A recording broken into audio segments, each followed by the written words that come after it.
ಶಾಸ್ತ್ರದ ರಚನೆಯು ಎರಡು ದೃಷ್ಟಿಗಳಿಂದ ಮಾಡಲ್ಪಡುತ್ತದೆ. ಒಂದು, ಸಾಮಾಜಿಕ ವ್ಯವಸ್ಥೆ ಹಾಗೂ ಸಂಸ್ಕೃತಿಯನ್ನು ಸ್ಥಿರವಾಗಿರಿಸುವುದು, ಅದರಿಂದ ಜನರು ಪೂರ್ವಜರ ಪದಚಿಹ್ನೆಗಳ ಅನುಕರಣೆಯನ್ನು ಮಾಡಲು ಸಮರ್ಥರಾಗುತ್ತಾರೆ. ಹಾಗೂ ಎರಡನೇದಾಗಿ, ಅವರು ಶಾಶ್ವತವಾದ ಶಾಂತಿಯನ್ನು ಪಡೆಯುವಂತಾಗುವುದು. ರಾಮಚರಿತ ಮಾನಸ, ಬೈಬಲ್, ಕುರಾನ್ ಇತ್ಯಾದಿಗಳಲ್ಲಿ ಎರಡೂ ಪಕ್ಷಗಳ ಸಮಾವೇಶವಿರುವುದು. ಆದರೆ ಭೌತಿಕ ದೃಷ್ಟಿ ಪ್ರಧಾನತೆಯ ಕಾರಣದಿಂದ ಮನುಷ್ಯನು ಸಮಾಜೋಪಯೋಗಿ ವ್ಯವಸ್ಥೆಯನ್ನೇ ಹಿಡಿಯಲು ಸಮರ್ಥನಾಗುತ್ತಾನೆ. ಆಧ್ಯಾತ್ಮಿಕ ಸೂಕ್ತಿಗಳನ್ನೂ ಅವನು ಸಾಮಾಜಿಕ ವ್ಯವಸ್ಥೆಗಳ ಸಂದರ್ಭದಲ್ಲಿಯೇ ನೋಡತೊಡಗುತ್ತಾನೆ. ಹಾಗೂ ಇದೇ ರೀತಿ ಶಾಸ್ತ್ರದಲ್ಲಿ ಬರೆಯಲ್ಪಟ್ಟಿದೆ ಎಂದು ಹೇಳುತ್ತಾನೆ. ಇದಕ್ಕಾಗಿಯೇ ವೇದವ್ಯಾಸರು ಎರಡು ಪಕ್ಷಗಳಿಗೂ ಒಂದೇ ಗ್ರಂಥವಾದ ಮಹಾಭಾರತವನ್ನು ಬರೆಯುತ್ತಾ ಆಧ್ಯಾತ್ಮಿಕ ಕ್ರಿಯೆಯ ಸಂಕಲವನ್ನು ಗೀತೆಯ ಮೂಲಕ ಬೇರೆ ಮಾಡಿದ್ದಾರೆ. ಇದರಿಂದ ಜನರು ಮೂಲ ಕಲ್ಯಾಣ ಪಥದಲ್ಲಿ ಭ್ರಾಂತಿಯ ಮಿಶ್ರಣ ಮಾಡದಿರಲು ಸಾಧ್ಯವಾಗುತ್ತದೆ. ಅವೇ ಆಧ್ಯಾತ್ಮಿಕ ಮೂಲ್ಯಗಳ ಜೊತೆ ಪ್ರಸ್ತುತವಿದೆ ಗೀತೆಯ ದಿವ್ಯ ಸಂದೇಶ.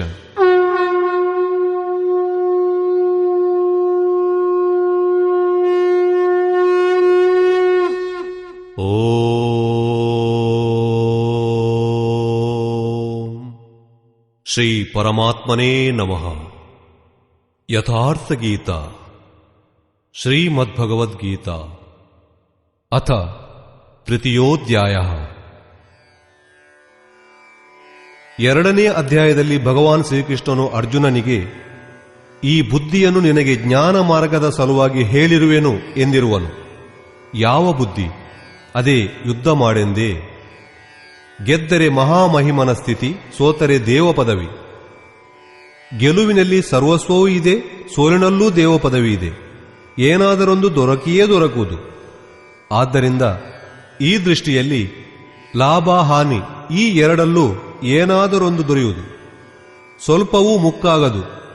ಮತ್ತೆ ಇದೇ ಮಾತನ್ನು ನೀನು ನಿಷ್ಕಾಮ ಕರ್ಮಯೋಗದ ಬಗ್ಗೆಯೂ ಹೇಳುವೆ. ಯಾವ ಬುದ್ಧಿಯೊಂದಿಗೆ ಕೂಡಿಕೊಂಡು ನೀನು ಕರ್ಮದ ಬಂಧನದಿಂದ ಸಂಪೂರ್ಣ ವಿಮುಕ್ತನಾಗುವೆಯೋ ಅದೇ ನಿಷ್ಕಾಮ ಕರ್ಮಯೋಗ ಎಂದೆನ್ನುವನು. ಅದರ ವಿಶೇಷತೆಯ ಬಗ್ಗೆ ಬೆಳಕು ಬೀರುತ್ತಾ ಹೇಳುವನು. ಕರ್ಮವನ್ನು ಮಾಡುವಾಗ ಅದರ ಫಲಾಫಲಗಳ ಬಗ್ಗೆ ಸ್ವಲ್ಪವೂ ವಾಸನೆ ಇರಕೂಡದು. ವಾಸನಾರಹಿತನಾಗಿ ಕರ್ಮದಲ್ಲಿ ತತ್ಪರವಾಗಬೇಕು. ಕರ್ಮದಲ್ಲಿ ಅಶ್ರದ್ಧೆಯನ್ನು ತೋರಬಾರದು. ಹೀಗೆ ಮಾಡುವುದರಿಂದ ನೀನು ಕರ್ಮ ಬಂಧನದಿಂದ ಮುಕ್ತನಾಗುವೆ. ಮುಕ್ತಿಯೇನೋ ದೊರೆಯುವುದು, ಆದರೆ ಮಾರ್ಗದಲ್ಲಿ ತನ್ನ ಸ್ಥಿತಿಯೂ ಇರಲಾರದು. ಆದ್ದರಿಂದ ಅರ್ಜುನನಿಗೆ ಜ್ಞಾನಯೋಗವು ನಿಷ್ಕಾಮ ಕರ್ಮಯೋಗಕ್ಕಿಂತ ಹೆಚ್ಚು ಸರಳವಾಗಿ ಕಂಡಿತು. ಪ್ರಾಪ್ತಿಯೂ ಅದರಲ್ಲಿದೆ. ಆತನು ಪ್ರಶ್ನಿಸಿದನು, ಜನಾರ್ದನ, ನಿಷ್ಕಾಮ ಕರ್ಮಯೋಗಕ್ಕಿಂತ ಜ್ಞಾನ ಮಾರ್ಗವೇ ನಿನ್ನ ದೃಷ್ಟಿಯಲ್ಲಿ ಶ್ರೇಷ್ಠವೆನಿಸುವುದಾದರೆ ನನ್ನನ್ನು ಭಯಂಕರ ಕೂಪದಲ್ಲಿ ತಳ್ಳಲು ಏಕೆ ಹವಣಿಸುತ್ತಿ? ಪ್ರಶ್ನೆ ಸ್ವಾಭಾವಿಕವಾದುದೇ.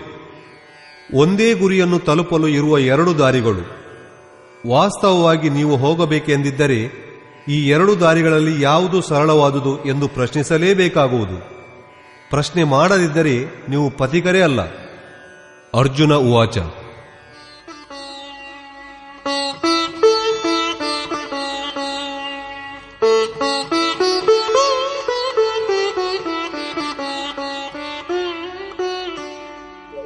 जायसी चेत् कर्मणस्ते मता बुद्धिर्जनार्दन तत्किं कर्मणि घोरे मां नियोजयसि केशव. ಜನರ ಮೇಲೆ ದಯೆ ಬೀರುವ ಹೇ ಜನಾರ್ದನ, ನಿಷ್ಕಾಮ ಕರ್ಮಯೋಗಕ್ಕಿಂತ ಜ್ಞಾನ ಮಾರ್ಗವೇ ನಿನಗೆ ಶ್ರೇಷ್ಠವೆನಿಸುವುದಾದರೆ, ಎಲೆ ಕೇಶವ, ನೀನು ನನ್ನನ್ನು ಈ ಭಯಂಕರ ಕರ್ಮಯೋಗದಲ್ಲಿ ಏಕೆ ತೊಡಗಿಸುತ್ತಿರುವೆ? ನಿಷ್ಕಾಮ ಕರ್ಮಯೋಗದಲ್ಲಿ ಅರ್ಜುನನಿಗೆ ಭೀಕರತೆ ಕಂಡುಬಂತು. ಏಕೆಂದರೆ ಅದರಲ್ಲಿ ಕರ್ಮ ಮಾಡಲು ಮಾತ್ರ ಅಧಿಕಾರ ಉಂಟು, ಫಲದಲ್ಲಿಲ್ಲ. ಕರ್ಮದಲ್ಲಿ ಅಶ್ರದ್ಧೆಯೂ ಇರಕೂಡದು. ನಿರಂತರವೂ ಸಮರ್ಪಣ ಭಾವದಿಂದ ಯೋಗದಲ್ಲಿ ದೃಷ್ಟಿ ಇರಿಸಿ ಕರ್ಮವನ್ನು ಮಾಡಬೇಕು. ಹೀಗಿರಲು ಜ್ಞಾನ ಮಾರ್ಗದಲ್ಲಿ ಒಂದು ವೇಳೆ ಸೋತರೆ ದೇವ ಪದವಿ, ಗೆದ್ದರಂತೂ ಮಹೋನ್ನತ ಸ್ಥಿತಿ. ತನ್ನ ಲಾಭ ಹಾನಿಗಳನ್ನು ಗಮನಿಸಿಕೊಂಡು ತಾನೇ ಮುಂದೆ ಹೋಗಬೇಕು. ಈ ರೀತಿಯಲ್ಲಿ ಅರ್ಜುನನಿಗೆ ನಿಷ್ಕಾಮ ಕರ್ಮಯೋಗಕ್ಕಿಂತ ಜ್ಞಾನಯೋಗವು ಸರಳವೆನಿಸಿತು. ಆದ್ದರಿಂದ ಆತನು ಭಿನ್ನವಿಸಿಕೊಂಡನು.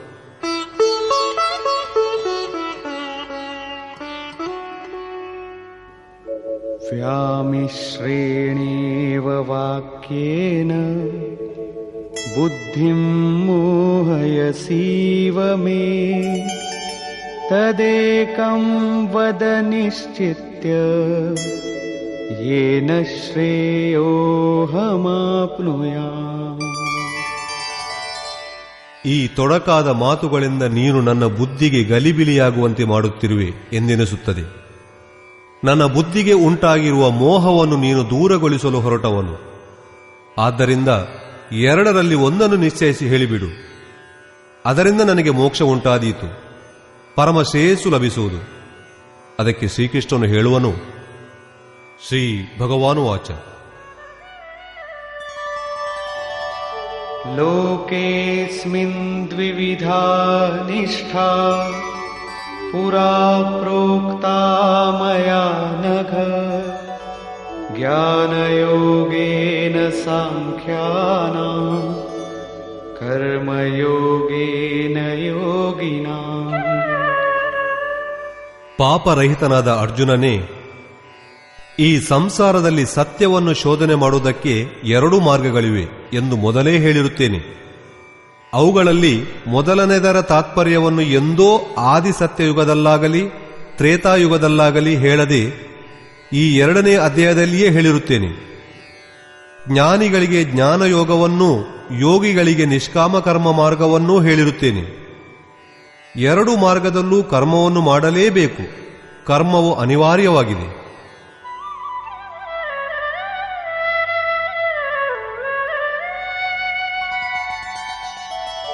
ನ ಕರ್ಮಣಾಮನಾರಂಭಾತ್ ನೈಷ್ಕರ್ಮ್ಯಂ ಪುರುಷೋಷ್ಣುತೆ ನ ಚ ಸನ್ಯಸನಾದೇವ ಸಿದ್ಧಿಂ ಸಮಧಿಗಚ್ಚತಿ. ಅರ್ಜುನನೇ, ಮನುಷ್ಯನು ಕರ್ಮವನ್ನು ಆರಂಭ ಮಾಡದೇ ಇರುವುದರಿಂದ ಕೊನೆಯದಾದ ನಿಷ್ಕರ್ಮ ಸ್ಥಿತಿಯನ್ನು ಪಡೆಯಲಾರ. ಅಷ್ಟೇ ಅಲ್ಲದೆ ಆರಂಭಿಸಿರುವ ಕರ್ಮವನ್ನು ಬಿಟ್ಟ ಮಾತ್ರದಿಂದ ಭಾಗವತ್ ಪ್ರಾಪ್ತಿರೂಪವಾದ ಪರಮಸಿದ್ಧಿಯನ್ನು ಹೊಂದಲಾರ. ಈಗ ನಿನಗೆ ಜ್ಞಾನ ಮಾರ್ಗವು ಅಥವಾ ನಿಷ್ಕಾಮ ಕರ್ಮ ಮಾರ್ಗವು ಸರಿ ಎನಿಸಿದರೂ ಕರ್ಮವು ಮಾಡತಕ್ಕದ್ದೇ ಆಗಿರುತ್ತದೆ. ಬಹಳಷ್ಟು ಮಟ್ಟಿಗೆ ಈ ಸಂದರ್ಭದಲ್ಲಿ ಜನರು ಭಗವಂತನ ಮಾರ್ಗದಲ್ಲಿ ಸುಲಭ ಮಾರ್ಗವನ್ನು, ತಪ್ಪಿಸಿಕೊಳ್ಳುವಂತಹ ಮಾರ್ಗವನ್ನು ಹುಡುಕುತ್ತಾರೆ. ಕರ್ಮವನ್ನು ಮಾಡದೆ ಹೋದರೆ ನಿಷ್ಕಾಮವೇ ಆದೀತು ಎನ್ನುವ ಈ ಭ್ರಾಂತಿ ಇರುವುದು ಬೇಡ. ಇದಕ್ಕಾಗಿಯೇ ಶ್ರೀಕೃಷ್ಣನು ಒತ್ತಿ ಹೇಳುವುದೇನೆಂದರೆ, ಕರ್ಮವನ್ನು ಮಾಡದೇ ಇರುವುದರಿಂದ ನಿಷ್ಕರ್ಮ ಭಾವವನ್ನು ಯಾವನೂ ಪಡೆಯಲಾರ. ಶುಭಾಶುಭ ಕರ್ಮಗಳು ಎಲ್ಲಿ ಮುಗಿಯುತ್ತವೆಯೋ ಹೆಚ್ಚಿನ ನಿಷ್ಕರ್ಮತೆಯಾದ ಆ ಸ್ಥಿತಿಯನ್ನು ಕರ್ಮದಿಂದಲೇ ಪಡೆಯಲಾಗುತ್ತದೆ. ನಾವು ಜ್ಞಾನ ಮಾರ್ಗದಲ್ಲಿರುತ್ತೇವೆ, ಜ್ಞಾನ ಮಾರ್ಗದಲ್ಲಿ ಕರ್ಮವೂ ಇಲ್ಲವೇ ಇಲ್ಲ. ಈ ಪ್ರಕಾರವಾಗಿ ಬಹಳ ಜನರು ಹೇಳುತ್ತಾರೆ. ಹೀಗೆ ತಿಳಿದುಕೊಂಡು ಕರ್ಮವನ್ನು ಬಿಡುವವರು ಜ್ಞಾನಿಯಾಗುವುದಿಲ್ಲ. ಆರಂಭ ಮಾಡಿದ ಕರ್ಮವನ್ನು ಬಿಟ್ಟ ಮಾತ್ರದಿಂದ ಯಾವಾತನೂ ಭಗವತ್ ಸಾಕ್ಷಾತ್ಕಾರ ರೂಪವಾದ ಪರಮ ಸಿದ್ಧಿಯನ್ನು ಪಡೆಯಲಾರ. ಏಕೆಂದರೆ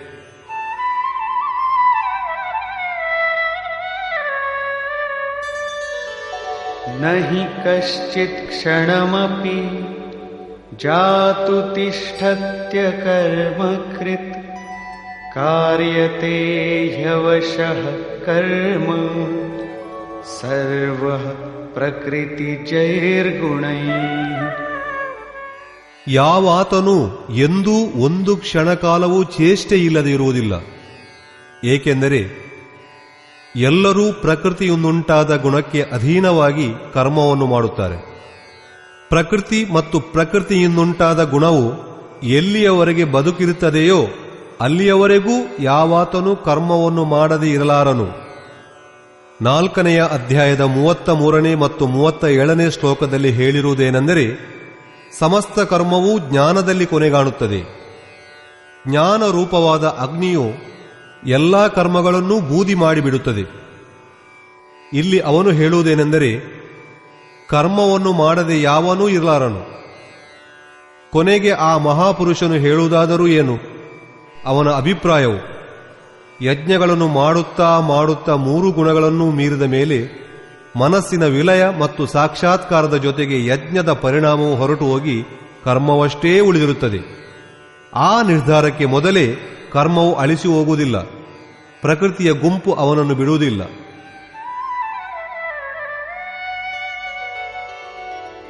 ಕರ್ಮೇಂದ್ರಿಯಾಣಿ ಸಂಯಮ್ಯ ಯ ಆಸ್ತೆ ಮನಸಾ ಸ್ಮರನ್ ಇಂದ್ರಿಯಾರ್ಥಾನ್ ವಿಮೂಢಾತ್ಮಾ ಮಿಥ್ಯಾಚಾರ ಸ ಉಚ್ಯತೆ. ಇಷ್ಟಾದರೂ ವಿಶೇಷವಾಗಿ ಮೂಢರು ಯಾರು ಕರ್ಮೇಂದ್ರಿಯವನ್ನು ಬಲಾತ್ಕಾರವಾಗಿ ತಡೆಹಿಡಿದು ಇಂದ್ರಿಯಗಳ ಭೋಗವನ್ನು ಮನಸ್ಸಿನಿಂದ ಸೈರಿಸುತ್ತಿರುತ್ತಾರೋ ಅವರು ಮಿಥ್ಯಾಚಾರಿಗಳು, ಪಾಖಂಡಿಗಳು, ಜ್ಞಾನಿಗಳು ಅಲ್ಲವೇ ಅಲ್ಲ. ಈ ತರಹದ ಜನರು ಕೃಷ್ಣನ ಕಾಲದಲ್ಲೂ ಇದ್ದರು ಎಂದು ಗೊತ್ತಾಗುತ್ತದೆ. ಜನರು ಮಾಡಬೇಕಾದ ಕರ್ಮವನ್ನು ಬಿಟ್ಟು ಇಂದ್ರಿಯಗಳನ್ನು ಬಲಾತ್ಕಾರದಿಂದ ತಡೆಹಿಡಿದು ನಾನು ಜ್ಞಾನಿಯು, ನಾನು ಪೂರ್ಣನು ಎಂದು ಹೇಳುತ್ತಿದ್ದರು. ಆದರೆ ಕೃಷ್ಣನು ಹೇಳುತ್ತಾನೆ ಅವರು ಧೂರ್ತರು ಎಂದು. ಜ್ಞಾನ ಮಾರ್ಗವೂ ಇಷ್ಟವಾಗಲಿ, ನಿಷ್ಕಾಮ ಕರ್ಮ ಮಾರ್ಗವೂ ಇಷ್ಟವಾಗಲಿ, 2 ಮಾರ್ಗದಲ್ಲೂ ಕರ್ಮವನ್ನು ಮಾಡಲೇಬೇಕಾಗುತ್ತದೆ.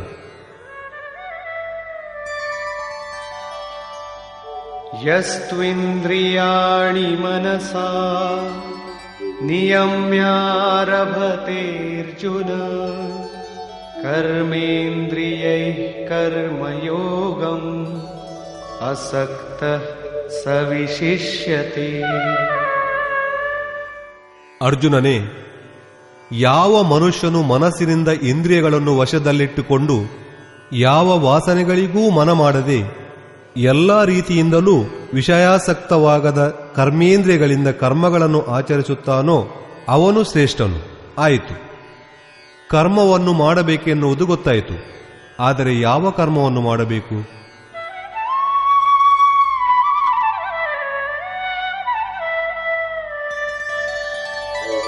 ನಿಯತಂ ಕುರು ಕರ್ಮತ್ವಂ ಕರ್ಮಜಾಯೋ ಹ್ಯಕರ್ಮಣಃ ಶರೀರಯಾತ್ರಾಪಿ ಚ ತೇ ನ ಪ್ರಸಿದ್ಧೇದ ಕರ್ಮಣಃ. ಅರ್ಜುನನೇ, ನೀನು ನಿರ್ಧರಿಸಿದ ಕರ್ಮವನ್ನು ಮಾಡು. ಅಂದರೆ ಕರ್ಮಗಳು ಬಹಳವಾಗಿವೆ, ಅವುಗಳಲ್ಲಿ ಯಾವುದಾದರೂ ಒಂದನ್ನು ಆರಿಸಲಾಗುತ್ತದೆ. ಆ ಗೊತ್ತು ಮಾಡಿದ ಕರ್ಮವನ್ನು ಮಾಡು. ಕರ್ಮವನ್ನು ಮಾಡದಿರುವುದಕ್ಕಿಂತ ಮಾಡುವುದು ಶ್ರೇಷ್ಠ. ಏಕೆಂದರೆ ಸ್ವಲ್ಪ ದೂರದವರೆಗೆ ಕರ್ಮವನ್ನು ಮಾಡುತ್ತಿದ್ದರೆ ಹಿಂದೆ ಹೇಳಿದಂತೆ ಜನನ ಮರಣ ರೂಪವಾದ ದೊಡ್ಡ ಭಯದಿಂದ ಕರ್ಮವು ಉದ್ಧಾರ ಮಾಡುವಂತಹದ್ದಾಗಿರುತ್ತದೆ. ಆದ್ದರಿಂದ ಕರ್ಮವು ಶ್ರೇಷ್ಠವಾಗಿದೆ. ಕರ್ಮವನ್ನು ಮಾಡದೆ ಹೋದರೆ ಶರೀರ ಸ್ಥಿತಿಯು ಸಿದ್ಧಿಸುವುದಿಲ್ಲ. ಶರೀರ ಯಾತ್ರ ಎಂಬುದರ ಅರ್ಥವನ್ನು ಜನರು ಶರೀರ ನಿರ್ವಾಹ ಎಂದು ಹೇಳುತ್ತಾರೆ. ಶರೀರದ ನಿರ್ವಾಹ ಎಂದರೆ ಏನು? ತಾವು ಶರೀರವೇನು? ಈ ಮನುಷ್ಯನು ಜನ್ಮ ಜನ್ಮಾಂತರದಿಂದಲೂ ಯುಗ ಯುಗಾಂತರದಿಂದಲೂ ಶರೀರ ಯಾತ್ರೆಯನ್ನು ಮಾಡುತ್ತಲೇ ಇರುತ್ತಾನೆ. ಒಂದು ಬಟ್ಟೆಯು ಜೀರ್ಣವಾದಾಗ ಹಾಳಾದಾಗ ಹೇಗೆ 2ನೇಯದ್ದನ್ನು 3ನೇಯದ್ದನ್ನು ಸ್ವೀಕರಿಸುತ್ತಾನೋ ಹಾಗೆ ಇದೇ ರೀತಿ ಕ್ರಿಮಿಕೀಟಗಳಿಂದ ಹಿಡಿದು ಮಾನವನವರೆಗೂ ಬ್ರಹ್ಮನಿಂದ ಇಡೀ ಜಗತ್ತು ಬದಲಾವಣೆಯಾಗುವುದಾಗಿದೆ. ಮೇಲು ಕೀಳಿನ ಜನ್ಮಗಳಲ್ಲಿ ಅನಂತರವಾಗಿ ಈ ಜೀವನು ಶರೀರ ಯಾತ್ರೆಯನ್ನೇ ಮಾಡುತ್ತಿದ್ದಾನೆ. ಕರ್ಮವೆಂಬುದು ಇಂಥದ್ದಾಗಿದೆ. ಈ ಯಾತ್ರೆಯನ್ನು ಸಿದ್ಧ ಮಾಡುತ್ತದೆ, ಪೂರ್ಣಗೊಳಿಸುತ್ತದೆ. ಹೀಗೆಂದು ಇಟ್ಟುಕೊಳ್ಳಬಹುದು. ಒಂದೇ ಜನ್ಮವನ್ನು ಸ್ವೀಕರಿಸಬೇಕೆಂದರೆ ಯಾತ್ರೆಯು ಆರಂಭವಾಗಿದೆ. ದಾರಿಹೋಕನು ಹೋಗುತ್ತಿದ್ದಾನೆ. ಅವನು ಮತ್ತೊಂದು ಶರೀರದ ಯಾತ್ರೆಯನ್ನು ಆರಂಭ ಮಾಡಿದ್ದಾಯಿತು. ಹೋಗಬೇಕಾದ ಜಾಗವು ಬಂದ ಕೂಡಲೇ ಯಾತ್ರೆಯು ಪೂರ್ತಿಯಾಗುತ್ತದೆ. ಪರಮಾತ್ಮನಲ್ಲಿ ಸ್ಥಿತಿಯಾದ ನಂತರ ಈ ಆತ್ಮನಿಗೆ ಯಾವ ಶರೀರ ಯಾತ್ರೆಯೂ ಮಾಡಬೇಕಾಗಿರುವುದಿಲ್ಲ. ಅಂದರೆ ಶರೀರ ಯಾತ್ರೆ, ಶರೀರ ಧಾರಣೆ ಎನ್ನುವ ಕ್ರಮವೂ ಮುಗಿದು ಹೋಗುತ್ತದೆ. ಆದ್ದರಿಂದ ಕರ್ಮ ಸ್ವಭಾವವೆಂಬುದು ಇದು. ಪುರುಷನಿಗೆ ಮತ್ತೆ ಶರೀರ ಯಾತ್ರೆಯನ್ನು ಮಾಡಬೇಕಾದ್ದಿಲ್ಲ. ಮೋಕ್ಷಸೇ ಶುಭಾತ್. ಅರ್ಜುನ, ಈ ಕರ್ಮವನ್ನು ಮಾಡಿ ಅಶುಭವಾದ ಸಂಸಾರದಿಂದ ಬಿಡುಗಡೆ ಹೊಂದುವೆ. ಕರ್ಮವು ಸಂಸಾರ ಬಂಧನದಿಂದ ಮುಕ್ತಿ ಕೊಡುವಂತದ್ದಾಗಿದೆ. ಈಗ ಈ ಪ್ರಶ್ನೆಯು ಎದುರಿಗೆ ನಿಲ್ಲುತ್ತದೆ, ಆ ವಿಹಿತವಾದ ಕರ್ಮವು ಯಾವುದಾಗಿದೆ? ಇದರ ಬಗ್ಗೆ ಹೇಳುತ್ತಾನೆ.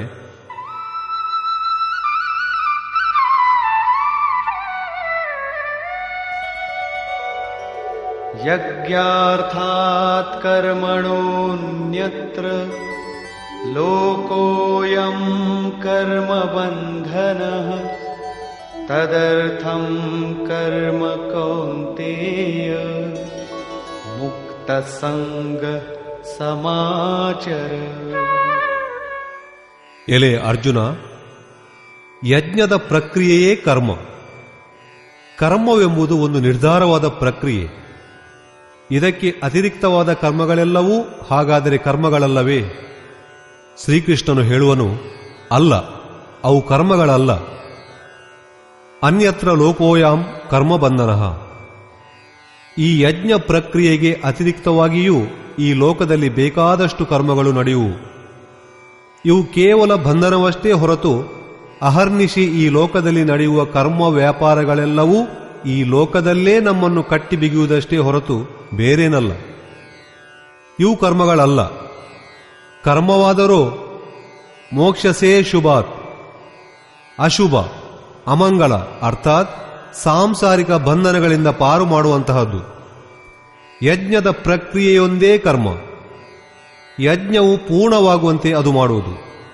ಆದ್ದರಿಂದ ಹೇ ಅರ್ಜುನ, ನೀನು ಆ ಯಜ್ಞದ ಪರಿಪೂರ್ತಿಗಾಗಿ ಎಲ್ಲಾ ಸಂಘದೋಷಗಳಿಂದ ವಿವರ್ಜಿತನಾಗಿ ಒಳ್ಳೆಯ ರೀತಿಯಲ್ಲಿ ಕರ್ಮವನ್ನು ಆಚರಿಸು. ಸಂಘದೋಷದಿಂದ ಬೇರೆಯಾಗದೆ ಆ ಕರ್ಮವು ನಡೆಯಲಾರದು. ಯಜ್ಞದ ಪ್ರಕ್ರಿಯೆಯೇ ಕರ್ಮ ಎಂದು ನಾವೀಗ ತಿಳಿದಂತಾಯಿತು. ಆದರೆ ಇಲ್ಲೀಗ ಮತ್ತೊಂದು ಹೊಸ ಪ್ರಶ್ನೆ ಉದ್ಭವಿಸಿದಂತಾಯಿತು. ಹಾಗಾದರೆ ಆ ಯಜ್ಞ ಯಾವುದು? ಅದಕ್ಕೆ ಶ್ರೀಕೃಷ್ಣನು ಉತ್ತರವಾಗಿ, ಯಜ್ಞ ಯಾವುದೆಂಬುದಕ್ಕೂ ಮುನ್ನ ಆ ಯಜ್ಞವೆಲ್ಲಿಂದ ಬಂದಿತು, ಅದು ನಮಗೆ ಕೊಡುವುದೇನು, ಹಾಗೂ ಅದರ ವೈಶಿಷ್ಟ್ಯಗಳೇನು ಎಂಬುದರ ಬಗ್ಗೆ ಬೆಳಕು ಬೀರುವನು. ಹಾಗೆ 4ನೇ ಅಧ್ಯಾಯಕ್ಕೆ ಹೋದ ನಂತರ ಯಜ್ಞವೆಂಬುದೇನು ಎಂಬುದನ್ನು ತಿಳಿಸುವನು. ಅದಕ್ಕೆ ನಾವು ಕಾರ್ಯರೂಪಕ್ಕೆ ತೆರಳಿದರೆ ಕರ್ಮವೆಂಬುದು ನಡೆಯತೊಡಗುವುದು. ಯೋಗೇಶ್ವರನಾದ ಶ್ರೀಕೃಷ್ಣನ ಶೈಲಿಯಿಂದ ಸ್ಪಷ್ಟವಾಗುವುದು. ಯಾವ ವಸ್ತುವನ್ನು ಚಿತ್ರಿಸಬೇಕೋ ಅದಕ್ಕೆ ಮುನ್ನ ಅದರ ಹೊರ ವಿಶೇಷಗಳನ್ನು ಚಿತ್ರಿಸಿಕೊಳ್ಳುವುದು.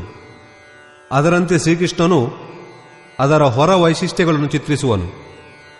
ಇದರಿಂದ ನಮ್ಮಲ್ಲಿ ಶ್ರದ್ಧೆಯು ಜಾಗೃತವಾಗುವುದು. ತದನಂತರ ಅದರಲ್ಲಿ ನಿರ್ವಹಿಸಬೇಕಾದ ಮುನ್ನೆಚ್ಚರಿಕೆಗಳ ಮೇಲೆ ಬೆಳಕು ಚೆಲ್ಲುವನು. ಕಡೆಯಲ್ಲಿ ಮುಖ್ಯವಾದ ಸಿದ್ಧಾಂತಗಳನ್ನು ಪ್ರತಿಪಾದಿಸುವನು. ನಿಮಗೆ ನೆನಪಿನಲ್ಲಿರಬೇಕಾದುದೇನೆಂದರೆ, ಕರ್ಮವೆಂಬುದು ಒಂದು ನಿರ್ಧರಿಸಲ್ಪಟ್ಟ ಕ್ರಿಯೆ. ಹಾಗಾದರೆ ಆ ಕರ್ಮವೆಂಬುದಕ್ಕೆ ಒಂದು ಗೊತ್ತು ಗುರಿಯುಂಟು. ಮಾಡಿದುದೆಲ್ಲವೂ ಕರ್ಮಗಳಲ್ಲ. 2ನೇ ಅಧ್ಯಾಯದಲ್ಲಿ ಕರ್ಮವೆಂಬುದರ ಹೆಸರು ಮೊದಲ ಬಾರಿ ಬಂದಿದೆ. ಅದರ ವೈಶಿಷ್ಟ್ಯಗಳನ್ನು ಕುರಿತು ಒತ್ತಿ ಹೇಳಿರುವನು. ಅದರಲ್ಲಿ ನಾವು ವಹಿಸಬೇಕಾದ ಮುನ್ನೆಚ್ಚರಿಕೆಗಳ ಮೇಲೂ ಬೆಳಕು ಬೀರುವನು. ಕರ್ಮ ಎಂದರೇನೆಂದು ಹೇಳಲಿಲ್ಲ. ನಾನಾ ಪರಿಯಾದ ಬೇರೆ ಕರ್ಮಗಳನ್ನು ಮಾಡದೆ ಮನುಷ್ಯನು ಸುಮ್ಮನೆ ಕೂರುವವನಲ್ಲ. ಪ್ರಕೃತಿಗೆ ಪರಾಧೀನನಾಗಿ ಮನುಷ್ಯನು ಕರ್ಮಗಳನ್ನಾಚರಿಸುವನು. ಇಂದ್ರಿಯಗಳನ್ನು ಹಠದಿಂದ ತಮ್ಮ ವಶಕ್ಕೆ ಕೊಂಡವರು ಸಹ ಮನಸ್ಸಿನಿಂದ ವಿಷಯಗಳನ್ನು ಚಿಂತಿಸುವರು. ಅವರು ಡಂಬಾಚರಣೆಯುಳ್ಳವರು, ಡಾಂಬಿಕರು. ಆದ್ದರಿಂದ ಅರ್ಜುನ, ಮನಸ್ಸಿನಿಂದ ಇಂದ್ರಿಯಗಳನ್ನೆಲ್ಲ ಬೇರೆ ಮಾಡಿ ನೀನು ಕರ್ಮವನ್ನು ಮಾಡು. ಆದರೆ ಕರ್ಮವಾವುದು ಎಂಬ ಪ್ರಶ್ನೆ ಮಾತ್ರ ಇದ್ದಂತೆಯೇ ಇದೆ. ಇದಕ್ಕೆ ಯೋಗೇಶ್ವರನಾದ ಶ್ರೀಕೃಷ್ಣನು ಹೇಳುವನು, ನೀನು ನಿರ್ಧರಿಸಿಕೊಂಡಿರುವ ಕರ್ಮವನ್ನು ಮಾಡು. ಹಾಗಾದರೆ ನಾವು ಮಾಡುವಂತಹ ನಿರ್ಧಾರವಾದ ಕರ್ಮ ಯಾವುದು ಎಂಬ ಪ್ರಶ್ನೆ ಹೇಳುವುದು. ಆಗ ಯಜ್ಞಕ್ಕೆ ಕಾರ್ಯರೂಪ ನೀಡುವುದೇ ಕರ್ಮ. ಈಗ ಯಜ್ಞವೆಂದರೇನೆಂದು ಪ್ರಶ್ನೆ ಸಂಜನಿಸುವುದು. ಇಲ್ಲಿ ನಾವೀಗ ಯಜ್ಞದ ಉತ್ಪತ್ತಿ ಮತ್ತು ಅದರ ವಿಶೇಷತೆಗಳನ್ನು ತಿಳಿಸಿ ವಿರಮಿಸೋಣ. 4ನೇ ಅಧ್ಯಾಯದಲ್ಲಿ ಯಜ್ಞದ ನಿಷ್ಕೃಷ್ಟವಾದ ರೂಪವು ಕಂಡುಬರುವುದು. ಅದನ್ನು ಮಾಡುವುದು ಕರ್ಮ. ಕರ್ಮದ ಈ ಪರಿಭಾಷೆ ಗೀತೆಯನ್ನು ಅರ್ಥ ಮಾಡಿಕೊಳ್ಳಲು ಬೀಗದ ಕೈ ಗೊಂಚಲಿನಂತೆ. ಯಜ್ಞಕ್ಕೆ ಅತಿರಿಕ್ತವಾಗಿ ಜಗತ್ತಿನಲ್ಲಿ ಜನರು ಬೇರೆ ಬೇರೆ ಕಾರ್ಯಗಳನ್ನು ಮಾಡುತ್ತಲೇ ಇರುವರು.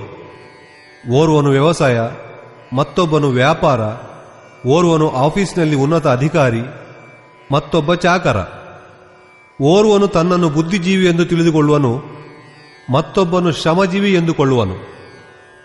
ಓರ್ವನು ಸಮಾಜ ಸೇವಕ, ಮತ್ತೊಬ್ಬ ದೇಶ ಸೇವೆಯೇ ಪರಮೋಚ್ಚ ಧರ್ಮ ಎಂದು ತಿಳಿಯುವನು. ಹೀಗೆ ನಾನಾ ಪರಿಯಾಗಿ ಜನರು ನಾನಾ ಕೆಲಸಗಳನ್ನು ಮಾಡುತ್ತಾ ಈ ಕಾರ್ಯಗಳಲ್ಲೇ ಸಕಾಮ ನಿಷ್ಕಾಮ ಕರ್ಮಗಳ ಭೂಮಿಕೆಯನ್ನು ನಿರ್ಮಿಸಿಕೊಂಡಿರುವರು.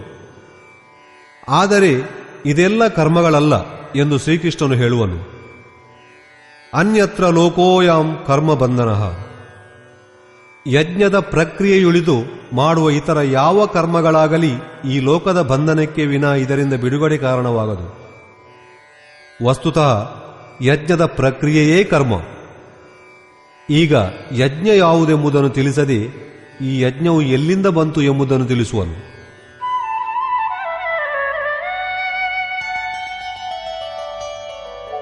ಸಹಯಜ್ಞಾಃ ಪ್ರಜಾ ಸೃಷ್ಟ್ವಾ ಪುರೋವಾಚ ಪ್ರಜಾಪತಿಃ ಅನೇನ ಪ್ರಸವಿಷ್ಯಧ್ವಂ ಏಷವೋಸ್ತ್ವಿಷ್ಟಕಾಮಧು.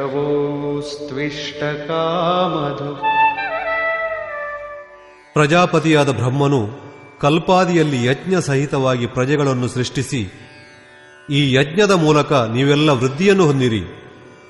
ಈ ಯಜ್ಞವು ನಿಮಗೆಲ್ಲರಿಗೂ ಇಷ್ಟಕಾಮದ್ದು, ಅನಿಷ್ಟವಾಗದಿರುವಂತಹ, ವಿನಾಶವಿಲ್ಲದಂತಹ ಇಷ್ಟ ಸಂಬಂಧವಾದ ಕಾಮನೆಗಳನ್ನು ಪೂರ್ತಿಗೊಳಿಸಲಿ. ಯಜ್ಞ ಸಹಿತ ಪ್ರಜೆಗಳನ್ನು ರಚಿಸಿದವರಾರು? ಪ್ರಜಾಪತಿಯಾದ ಬ್ರಹ್ಮನಾರು? ನಮ್ಮಲ್ಲಿ ವಾಡಿಕೆಯಲ್ಲಿರುವಂತೆ 4 ಮುಖ 8 ಕಣ್ಣುಗಳುಳ್ಳವನೇ ಅಲ್ಲ. ಶ್ರೀಕೃಷ್ಣನ ಅನುಸಾರ ದೇವತೆಗಳೆಂಬ ಬೇರಾವ ಸತ್ತೆಯೂ ಇಲ್ಲ. ಹಾಗಾದರೆ ಪ್ರಜಾಪತಿಯಾರು? ವಸ್ತುತಃ ಪ್ರಜೆಗಳಿಗೆಲ್ಲ ಮೂಲ ಉದ್ಗಮನಾಗಿರುವ ಪರಮಾತ್ಮನಲ್ಲಿ ಪ್ರವೇಶವನ್ನು ಪಡೆದ ಮಹಾಪುರುಷನೇ ಪ್ರಜಾಪತಿ. ಬುದ್ಧಿಯೇ ಬ್ರಹ್ಮ. ಅಹಂಕಾರ ಶಿವಬುದ್ಧಿ ಅಜ ಮನ ಶಶಿಚಿತ್ತ ಮಹಾನ್. ಆ ಸಮಯದಲ್ಲಿ ಬುದ್ಧಿಯು ಕೇವಲ ಒಂದು ಯಂತ್ರವಾಗಿರುವುದು. ಆ ಪುರುಷನ ವಾಣಿಯಲ್ಲಿ ಪರಮಾತ್ಮನೇ ಮಾತಾಡುವನು. ಭಜನದ ವಾಸ್ತವಿಕ ಕ್ರಿಯೆಯು ಆರಂಭವಾದೊಡನೆ ಬುದ್ಧಿಯು ಉತ್ತರೋತ್ತರವಾಗಿ ಮೇಲೇರುತ್ತಾ ಹೋಗುವುದು. ಪ್ರಾರಂಭದಲ್ಲಿ ಅದು ಬ್ರಹ್ಮವಿದ್ಯೆಯೊಂದೊಡಗೂಡಿರುವುದರಿಂದ ಬ್ರಹ್ಮವಿತ್ ಎಂದೆನಿಸಿಕೊಳ್ಳುವುದು.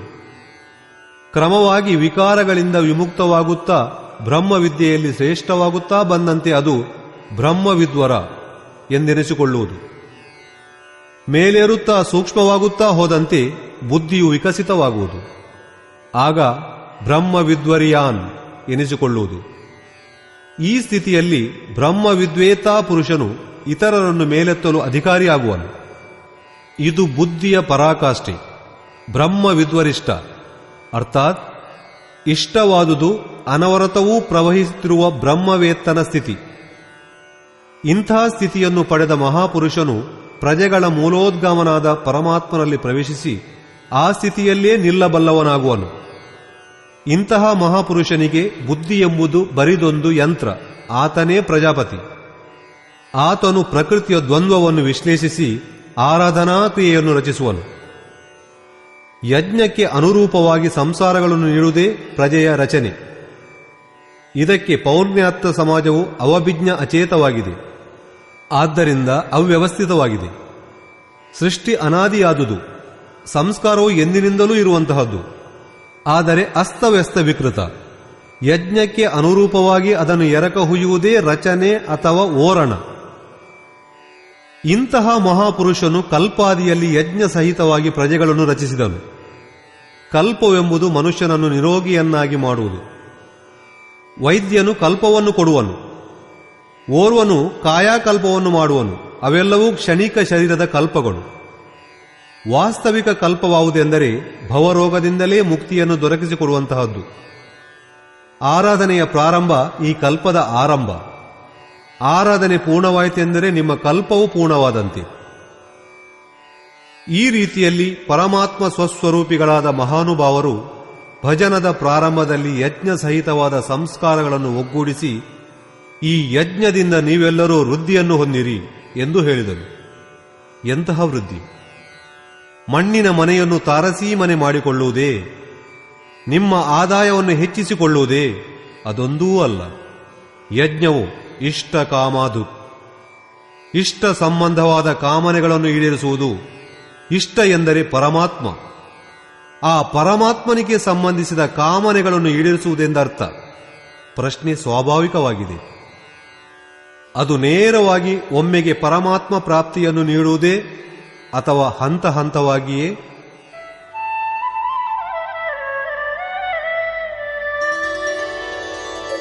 ದೇವಾನ್ ಭಾವಯತಾನೇನ ತೇ ದೇವಾ ಭಾವಯಂತು ವಃ ಪರಸ್ಪರಂ ಭಾವಯಂತಃ ಶ್ರೇಯಃ ಪರಮವಾಪ್ಸ್ಯಥ.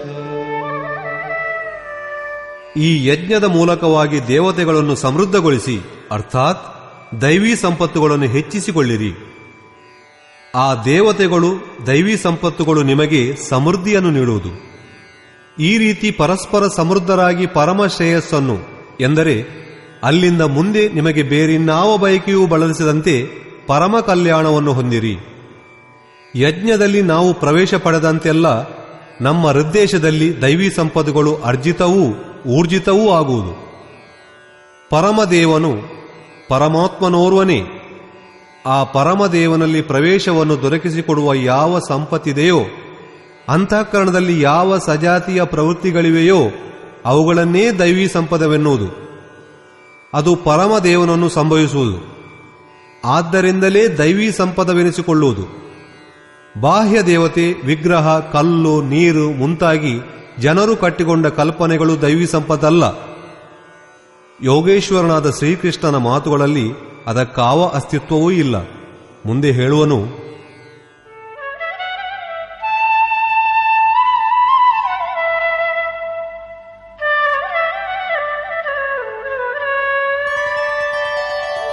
ಇಷ್ಟಾನ್ ಭೋಗಾನ್ ನಿವೋ ದೇವಾ ದಾಸ್ಯಂತೆ ಯಜ್ಞಭಾವಿತಾಃ ತೈರ್ದತ್ತಾನ ಪ್ರದಾಯೈಭ್ಯೋ ಯೋ ಭುಂಕ್ತೇಸ್ತೇನ ಏವ ಸಹ. ಯಜ್ಞದ ಮೂಲಕ ಸಂವರ್ಧಿತರಾದ ದೇವತೆಗಳು ಇಷ್ಟಾನ್ ಭೋಗಾನ್ ಹಿ ದಾಸ್ಯಂತೆ. ಇಷ್ಟ ಅಂದರೆ ಆರಾಧ್ಯ ಸಂಬಂಧವಾದ ಭೋಗಗಳನ್ನೇ ನೀಡುವರು, ಬೇರೇನೂ ನೀಡರು. ಥೈ ದತ್ತಾನ್, ಅವರು ಮಾತ್ರ ಕೊಡಬಲ್ಲವರು. ಇಷ್ಟವನ್ನು ಪಡೆಯಲು ಬೇರಾವ ವಿಕಲ್ಪವೂ ಇಲ್ಲ. ಈ ದೈವೀ ಗುಣಗಳನ್ನು ಹೆಚ್ಚಿಸಿಕೊಳ್ಳದೆ ಈ ಸ್ಥಿತಿಯನ್ನು ಭೋಗಿಸುವವರು ನಿಜವಾಗಿಯೂ ಕಳ್ಳರು. ಪಡೆದುದೇ ಇಲ್ಲ ಎನ್ನುವಾಗ ಭೋಗಿಸುವುದೆಲ್ಲಿ ಬಂತು? ನಾನು ಪರಿಪೂರ್ಣ ತತ್ವಜ್ಞಾನಿ ಎಂದೆಲ್ಲ ಹೇಳಬಹುದು. ಈ ರೀತಿ ಜಂಬದ ಮಾತನ್ನಾಡುವವನು ಈ ಪಥದಿಂದ ವಿಮುಖನಾದಂತೆ. ಆತನು ನಿಶ್ಚಯವಾಗಿಯೂ ಚೋರನು, ಪಡೆದವನಂತೂ ಅಲ್ಲ. ಆದರೆ ಪಡೆಯುವವರು ಪಡೆದದ್ದು ಏನನ್ನು? ಯಜ್ಞಶಿಷ್ಟಾಶಿನಃ ಸಂತೋ ಮುಚ್ಯಂತೆ ಸರ್ವಕಿಲ್ಬಿಷೈಃ ಭುಂಜತೆ ತೇ ತ್ವಘಂ ಪಾಪಾ ಯೇ ಪಚಂತ್ಯಾತ್ಮಕಾರಣಾತ್. ಯಜ್ಞಶಿಷ್ಟವಾದ ಅನ್ನವನ್ನು ಊಟ ಮಾಡುವ ಸಂತ ಜನರು ಎಲ್ಲಾ ಪಾಪಗಳಿಂದ ಮುಕ್ತರಾಗುವರು. ದೈವೀ ಸಂಪತ್ತನ್ನು ಬೆಳೆಸಿ ಬೆಳೆಸಿ ಪರಿಣಾಮದಲ್ಲಿ ಪ್ರಾಪ್ತಿಕಾಲವೇ ಪೂರ್ತಿಕಾಲವಾಗುವುದು. ಯಜ್ಞವು ಪೂರ್ಣವಾದೊಡನೆ ಉಳಿಯುವ ಯಜ್ಞಶೇಷವೇ ಬ್ರಹ್ಮ, ಬ್ರಹ್ಮಮಯ. ಇದನ್ನೇ ಶ್ರೀಕೃಷ್ಣನು ಬೇರೆಯ ಮಾತುಗಳಿಂದ ಯಜ್ಞಶಿಷ್ಟ ಮೃತಭುಜೋ ಯಾಂತಿ ಬ್ರಹ್ಮ ಸನಾತನಂ. ಯಜ್ಞವು ಯಾವುದನ್ನು ಸೃಷ್ಟಿಸುವುದೋ ಆ ಅನ್ನವನ್ನು ಭುಂಜಿಸುವವನು ಬ್ರಹ್ಮದಲ್ಲಿ ಪ್ರವಿಷ್ಟವಾಗುವನು. ಇಲ್ಲಿ ಆತನು ಯಜ್ಞದಲ್ಲಿ ಶೇಷವಾಗಿ ಉಳಿದ ಅಂಶವನ್ನು ಪಾನ ಮಾಡುವವನು ಸರ್ವ ಪಾಪಗಳಿಂದ ವಿನಿರ್ಮುಕ್ತವಾಗುವನು. ಸಂತ ಜನರಂತೂ ಬಿಡುಗಡೆಯನ್ನು ಪಡೆಯುವರು. ಆದರೆ ಪಾಪಿಗಳಾದವರು ಮೋಹವಶರಾಗಿ ಶರೀರದ ಸಲುವಾಗಿ ತಿನ್ನುವರು. ಅವರು ಪಾಪವನ್ನೇ ತಿನ್ನುವರು. ಅವರು ಭಜನೆಯನ್ನೇ ಮಾಡಲಿ, ಆರಾಧನೆ ಎಂದು ತಿಳಿದಿರಲಿ, ಮುಂದುವರೆದಿರಲಿ. ಅವರಿಗೆ ಪ್ರತಿಫಲವಾಗಿ ಸಿಹಿಯಾದ ಒಂದು ಬಯಕೆ ಮೂಡಿಬಿಡುವುದು. ಶರೀರದ ಸಲುವಾಗಿ ಶರೀರ ಸಂಬಂಧಗಳನ್ನಿಟ್ಟುಕೊಂಡಿದ್ದು ಮತ್ತೇನಾದರೂ ಸಿಕ್ಕುವಂತಿದ್ದಲ್ಲಿ ಸಿಗಲಿ. ಆತ್ಮಕಾರಣಾತ್ ದೊರೆಯುವುದೇನೋ ದೊರೆಯುವುದು. ಆದರೆ ಅಷ್ಟೊಂದು ಭೋಗಗಳನ್ನು ಅನುಭವಿಸಿ ಆತನು ಕಡೆಯಲ್ಲಿ ತಾನು ಹೊರಟಿದ್ದ ಸ್ಥಳದಲ್ಲೇ ಕದಲದೆ ನಿಂತಿದ್ದೇನೆ ಎಂದು ಮನಗಾಣುವನು. ಇದಕ್ಕಿಂತ ಮಿಗಿಲಾದ ಹಾನಿ ಬೇರೇನಿದೆ? ಶರೀರವೇ ನಶ್ವರವೆಂದ ಮೇಲೆ ಅದಕ್ಕೆ ಬೇಕಾಗುವ ಸುಖ ದುಃಖಗಳು ಎಷ್ಟು ತಾನೇ ಜೊತೆಗೆ ಬರುವುದು?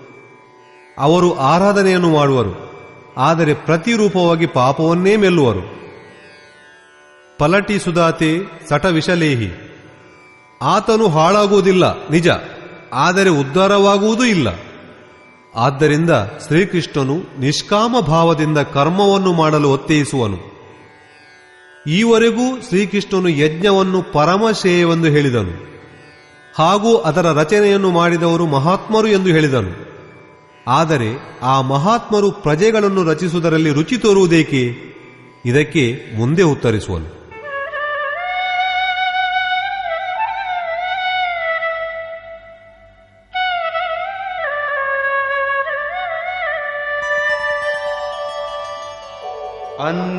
अन्नाद्भवन्ति भूतानि पर्जन्यादन्न संभवः यज्ञाद्भवति पर्जन्यो यज्ञः कर्म समुद्भवः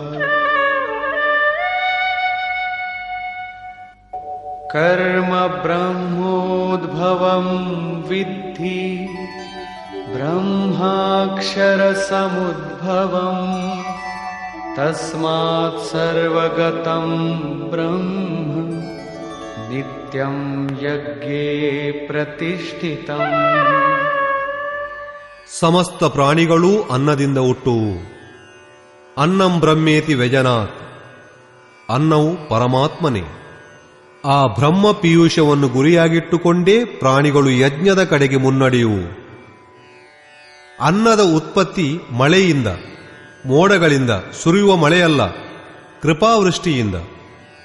ಪೂರ್ವ ಸಂಚಿತವಾದ ಯಜ್ಞಕರ್ಮವೇ ಕೃಪೆಯ ರೂಪದಲ್ಲಿ ಸುರಿಯುವುದು. ಇಂದಿನ ಆರಾಧನೆ ನಾಳೆ ಕೃಪೆಯ ರೂಪದಲ್ಲಿ ದೊರಕುವುದು. ಆದ್ದರಿಂದ ವೃಷ್ಟಿಯು ಯಜ್ಞದಿಂದುಂಟಾಗುವುದು.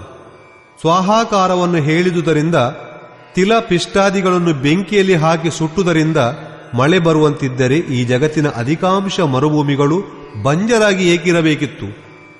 ಊರ್ವಕ ಅಂದರೆ ಫಲವತ್ತಾಗಿರುತ್ತಿದ್ದರೆ ಇಲ್ಲಿ ಕೃಪಾವೃಷ್ಟಿ ಎಂಬುದು ಯಜ್ಞದತ್ತವಾದುದು. ಈ ಯಜ್ಞವು ಕರ್ಮದಿಂದಲೇ ಸಂಭವಿಸುವುದು.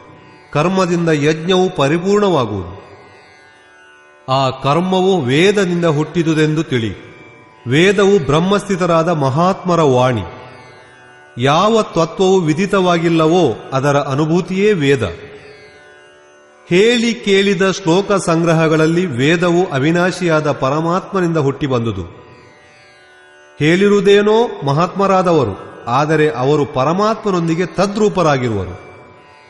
ಅವರು ಆಡುವ ಮಾತಿನಲ್ಲಿ ಅವಿನಾಶಿಯಾದ ಪರಮಾತ್ಮನು ಉದ್ಗರಿಸುವನು. ಆದ್ದರಿಂದ ವೇದವು ಅಪೌರುಷೇಯವೆನಿಸಿದೆ. ಮಹಾತ್ಮರಿಗೆ ವೇದವು ಹೇಗೆ ಪ್ರಾಪ್ತವಾಯಿತು? ವೇದವು ಹುಟ್ಟಿದುದು ಅವಿನಾಶಿಯಾದ ಪರಮಾತ್ಮನಿಂದಲ್ಲವೇ? ಆ ಮಹಾತ್ಮರು ಪರಮಾತ್ಮನ ತದ್ರೂಪಿಗಳು. ಅವರು ಯಂತ್ರದಂತೆ. ಆದ್ದರಿಂದ ಅವರ ಮೂಲಕ ಪರಮಾತ್ಮನೇ ಆಡುವನು. ಯಜ್ಞದ ಮೂಲಕ ಮನಸ್ಸು ನಿರೋಧದಲ್ಲಿರುವಾಗ ಅದು ವಿದಿತವಾಗುವುದು. ಆದ್ದರಿಂದ ಸರ್ವವ್ಯಾಪಿಯೂ ಪರಮಾಕ್ಷರನೂ ಆದ ಪರಮಾತ್ಮನು ಸದಾ ಯಜ್ಞದಲ್ಲಿಯೇ ಪ್ರತಿಷ್ಠಿತನಾಗಿರುವನು. ಯಜ್ಞ ಒಂದೇ ಅವನನ್ನು ಪಡೆಯಲು ಇರುವ ಉಪಾಯ. ಇದನ್ನೇ ಒತ್ತೈಸಿ ಮತ್ತೆ ಹೇಳುವನು. ಏವಂ ಪ್ರವರ್ತಿತಂ ಚಕ್ರಂ ನಾನುವರ್ತಯತಿ ಹಯಃ ಅಘಾಯುರಿಂದ್ರಿಯಾರಾಮೋ ಮೋಘಂ ಪಾರ್ಥ ಸಜೀವತಿ. ಹೇ ಪಾರ್ಥ, ಯಾವ ಪುರುಷನು ಈ ಲೋಕದಲ್ಲಿ ಮನುಷ್ಯ ಶರೀರವನ್ನು ಪಡೆದು ಈ ರೀತಿ ರೂಢಿಸಿರುವ ಸಾಧನ ಚಕ್ರಕ್ಕೆ ಅನುಸಾರವಾಗಿ ವರ್ತಿಸುವುದಿಲ್ಲವೋ, ಅರ್ಥಾತ್ ದೈವೀ ಸಂಪತ್ತಿನ ಉತ್ಕರ್ಷ, ದೇವತೆಗಳ ವೃದ್ಧಿ, ಮತ್ತು ಪರಸ್ಪರ ಸಮೃದ್ಧಿಯ ಮುಖಾಂತರ ಅಕ್ಷಯಧಾಮವನ್ನು ಪಡೆಯದೆ ಇಂದ್ರಿಯಗಳ ತುಷ್ಟಿ ಪುಷ್ಟಿಯಲ್ಲಿ ಕಾಲ ಕಳೆಯುವನೋ ಅಂತವನು ಪಾಪಾಯು ಪುರುಷನಾಗಿ ವ್ಯರ್ಥವಾಗಿ ಜೀವಿಸುವನು. ಬಂಧುಗಳೇ, ಯೋಗೇಶ್ವರನಾದ ಶ್ರೀಕೃಷ್ಣನು 2ನೇ ಅಧ್ಯಾಯದಲ್ಲಿ ಕರ್ಮದ ಹೆಸರು ಮಾತ್ರ ಎತ್ತಿ ಈ ಅಧ್ಯಾಯದಲ್ಲಿ ನಿಯತವಾದ ಕರ್ಮವನ್ನು ಮಾಡೆಂದು ಬೋಧಿಸುವನು. ಯಜ್ಞದ ಪ್ರಕ್ರಿಯೆಯೇ ಕರ್ಮ. ಇದನ್ನು ಬಿಟ್ಟು ಬೇರೇನೂ ಮಾಡಿದರೂ ಅವೆಲ್ಲವೂ ಈ ಲೋಕದ ಬಂಧನವೇ. ಆದ್ದರಿಂದ ಸಂಘ ದೋಷದಿಂದ ದೂರಾಗಿ ಆ ಯಜ್ಞದ ಪೂರ್ತಿಗೆ ಕರ್ಮವನ್ನು ಆಚರಿಸು. ಆತನು ಯಜ್ಞದ ವೈಶಿಷ್ಟ್ಯಗಳನ್ನು ಕುರಿತು ಸಾಕಷ್ಟು ಬೆಳಕು ಚೆಲ್ಲಿ ಯಜ್ಞದ ಉತ್ಪತ್ತಿ ಬ್ರಹ್ಮನಿಂದುಂಟಾಯಿತೆಂದು ಹೇಳುವನು. ಪ್ರಜೆಗಳು ಅನ್ನವನ್ನು ಗುರಿಯಾಗಿಟ್ಟುಕೊಂಡು ಆ ಯಜ್ಞದಲ್ಲಿ ಪ್ರವೃತ್ತರಾಗುವರು. ಯಜ್ಞವು ಕರ್ಮದಿಂದಲೂ, ಕರ್ಮವು ಅಪೌರುಷೇಯವಾದ ವೇದದಿಂದಲೂ ಸಂಜನಿಸುವುದು. ವೇದಗಳ ಮಂತ್ರ ದ್ರಷ್ಟ ಮಹಾಪುರುಷರೇ ಆಗಿರಬಹುದು, ಆದರೆ ಅವರಲ್ಲಿನ ಪುರುಷನು ತಿರೋಯಿಕ, ಅಂದರೆ ಕಣ್ಮರೆಯಾಗಿದ್ದನು. ಪ್ರಾಪ್ತಿಯೊಂದಿಗೆ ಅವಿನಾಶಿಯಾದ ಪರಮಾತ್ಮನೋರ್ವನೇ ಉಳಿದಿದ್ದನು. ಆದ್ದರಿಂದ ವೇದವು ಪರಮಾತ್ಮನಿಂದ ಹುಟ್ಟಿ ಬಂದಿತು. ಸರ್ವವ್ಯಾಪಿಯಾದ ಪರಮಾತ್ಮನು ಯಜ್ಞದಲ್ಲಿ ಸದಾ ಸರ್ವದಾ ಪ್ರತಿಷ್ಠಿತನಾಗಿಯೇ ಇರುವನು. ಈ ಸಾಧನ ಚಕ್ರದ ಪ್ರಕಾರ ಯಾವಾತನು ಆಚರಿಸದೇ ಇರುವನೋ ಅಂತಹ ಪಾಪಾಯುವಾದವನು ಕೇವಲ ಇಂದ್ರಿಯ ಸುಖಗಳಲ್ಲಿ ಮುಳುಗಿ ವ್ಯರ್ಥವಾಗಿ ಬಾಳ್ವೆ ಮಾಡುವನು. ಅರ್ಥಾತ್ ಯಜ್ಞವೆಂಬುದು ಒಂದು ವಿಶೇಷ ವಿಧಿ. ಇದರಲ್ಲಿ ಇಂದ್ರಿಯಗಳ ಸುಖಕ್ಕೆಡೆಯಿಲ್ಲ. ಆದರೂ ಅಕ್ಷಯವಾದ ಸುಖ ಉಂಟು. ಇಂದ್ರಿಯಗಳ ಸಂಯಮದೊಂದಿಗೆ ಇದರೊಂದಿಗೆ ತೊಡಗಬೇಕು. ಅದಕ್ಕೆ ತಕ್ಕ ವಿಧಿವಿಧಾನಗಳುಂಟು. ಇಂದ್ರಿಯಗಳ ಐಷಾರಾಮಗಳನ್ನು ಬಯಸುವಾತನು ಪಾಪಿ. ಇಲ್ಲಿಯವರೆಗೂ ಶ್ರೀಕೃಷ್ಣನು ಯಜ್ಞವೆಂಬುದಾದರೂ ಏನು ಎಂಬುದನ್ನು ತಿಳಿಸಲಿಲ್ಲ. ಈ ಯಜ್ಞವನ್ನು ಮಾಡುತ್ತಲೇ ಇರಬೇಕೇ ಅಥವಾ ಇದಕ್ಕೆಂದಾದರೂ ಕೊನೆಯುಂಟೆ? ಇದಕ್ಕೆ ಯೋಗೀಶ್ವರನು ಹೇಳುವನು,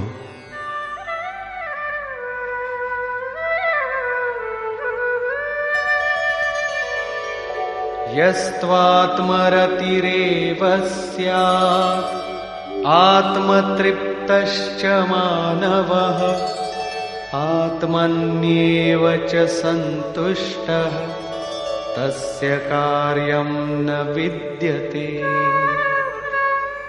ಆದರೆ ಯಾವಾತನು ಆತ್ಮದಲ್ಲೇ ರತನಾಗಿ ಆತ್ಮತೃಪ್ತನೂ ಆತ್ಮದಲ್ಲೇ ಸಂತುಷ್ಟನೂ ಆಗಿರುವನೋ ಅವನಿಗೆ ಯಾವುದೊಂದು ಕರ್ತವ್ಯಗಳೂ ಉಳಿಯಲಾರದು. ಅದೇ ಲಕ್ಷ್ಯವಾದುದು ತಾನೇ. ಅವ್ಯಕ್ತನೂ ಅವಿನಾಶಿಯೂ ಸನಾತನನೂ ಆದ ಆತ್ಮತತ್ವವೇ ಕೈಗೆ ಸಿಕ್ಕಿರುವಾಗ ಮುಂದೆ ಹುಡುಕಲು ಬೇರೇನು ತಾನೇ ಇದೆ? ಅಂತಹ ಪುರುಷನಿಗೆ ಯಾವ ಕರ್ತವ್ಯಗಳ ಅವಶ್ಯಕತೆಯೂ ಬಾರವು.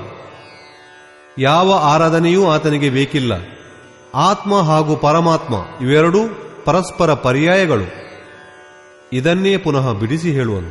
ನೈವ ತಸ್ಯ ಕೃತೇನಾರ್ಥೋ ನಾಕೃತೇನೇಹ ಕಶ್ಚನ ನ ಚಾಸ್ಯ ಸರ್ವಭೂತೇಷು ಕಶ್ಚಿದರ್ಥವ್ಯಪಾಶ್ರಯಃ. ಈ ಸಂಸಾರದಲ್ಲಿ ಅಂತಹ ಪುರುಷನು ಕರ್ಮವನ್ನು ಮಾಡುತ್ತಿದ್ದರೆ ಅದರಿಂದ ಯಾವ ಲಾಭವಿಲ್ಲ, ಅಥವಾ ಕರ್ಮವನ್ನು ಕೈಬಿಟ್ಟುದರಿಂದ ಯಾವ ನಷ್ಟವೂ ಇಲ್ಲ. ಮೊದಲು ಇದು ಬೇಕಿತ್ತು. ಅವನಿಗೆ ಸಂಪೂರ್ಣ ಪ್ರಾಣಿಗಳೊಂದಿಗೆ ಯಾವ ಸ್ವಾರ್ಥ ಸಂಬಂಧವೂ ಇರದು. ಆತ್ಮ ಒಂದೇ ಅವಿನಾಶಿ, ಶಾಶ್ವತ, ಸನಾತನ, ಅವ್ಯಕ್ತ, ಅಪರಿವರ್ತನಶೀಲ ಹಾಗೂ ಅಕ್ಷಯ. ಅದನ್ನೇ ಪಡೆದ ಮೇಲೆ ಅದರಿಂದಲೇ ಸಂತುಷ್ಟ. ತೃಪ್ತನಾದನೆಂದ ಮೇಲೆ, ಅದರಲ್ಲೇ ಓತಪ್ರೋತನಾಗಿರುವನೆಂದ ಮೇಲೆ ಮುಂದಿನಾವ ಸತ್ಯವೂ ಇಲ್ಲ. ಅಂದಾಗ ಹುಡುಕಲಿನ್ನೇನಿದೆ? ಸಿಗಬೇಕಾದ್ದೇನು? ಅಪುರುಷನು ಕರ್ಮವನ್ನು ಕೈಬಿಟ್ಟುದರಿಂದ ಯಾವ ಹಾನಿಯೂ ಇಲ್ಲ. ಏಕೆಂದರೆ ವಿಕಾರಗಳು ಯಾವುದರ ಮೇಲೆ ಬಿದ್ದು ಒಡಮೂಡುವುದೋ ಆ ಚಿತ್ತವೇ ಅವನಲ್ಲಿಲ್ಲ. ಆತನಿಗೆ ಸಮಸ್ತ ಭೂತಗಳಲ್ಲಿ, ಬಾಹ್ಯ ಜಗತ್ತು, ಆಂತರಿಕ ಸಂಕಲ್ಪಗಳ ಪದರುಗಳಲ್ಲಿ ಲೇಷ ಮಾತ್ರವೂ ಅರ್ಥವಿರದು. ಎಲ್ಲಕ್ಕೂ ಹಿರಿದಾದ ಅರ್ಥ ಪರಮಾತ್ಮ. ಅದೇ ಆತನಿಗೆ ಉಪಲಬ್ಧವಿರುವಾಗ ಬೇರಾವುದರಲ್ಲಿ ಆತನಿಗೆ ಪ್ರಯೋಜನವಿದೆ? ತಸ್ಮಾದಸಕ್ತಃ ಸತತಂ कार्यं कर्म समाचर असक्तो ह्याचरन् कर्म ಪರಮಾಪ್ನೋತಿ ಪುರುಷಃ. ಈ ಸ್ಥಿತಿಯನ್ನು ಪಡೆಯಲು ನೀನು ಅನಾಸಕ್ತನಾಗಿರುತ್ತಾ ನಿರಂತರವೂ ಕಾರ್ಯಂ ಕರ್ಮ, ಯೋಗ್ಯವಾದ ಕರ್ಮವನ್ನು ಒಳ್ಳೆಯ ರೀತಿಯಿಂದ ಮಾಡು. ಏಕೆಂದರೆ ಅನಾಸಕ್ತನಾದ ಪುರುಷನು ಕರ್ಮದ ಆಚರಣೆಯಿಂದ ಪರಮಾತ್ಮನನ್ನು ಪಡೆಯುವನು. ನಿಯತ ಕರ್ಮ, ಕಾರ್ಯಂ ಕರ್ಮ ಇವೆರಡೂ ಒಂದೇ. ಕರ್ಮವನ್ನು ಪ್ರೇರೇಪಿಸುತ್ತಾ ಆತನು ಹೇಳುವನು,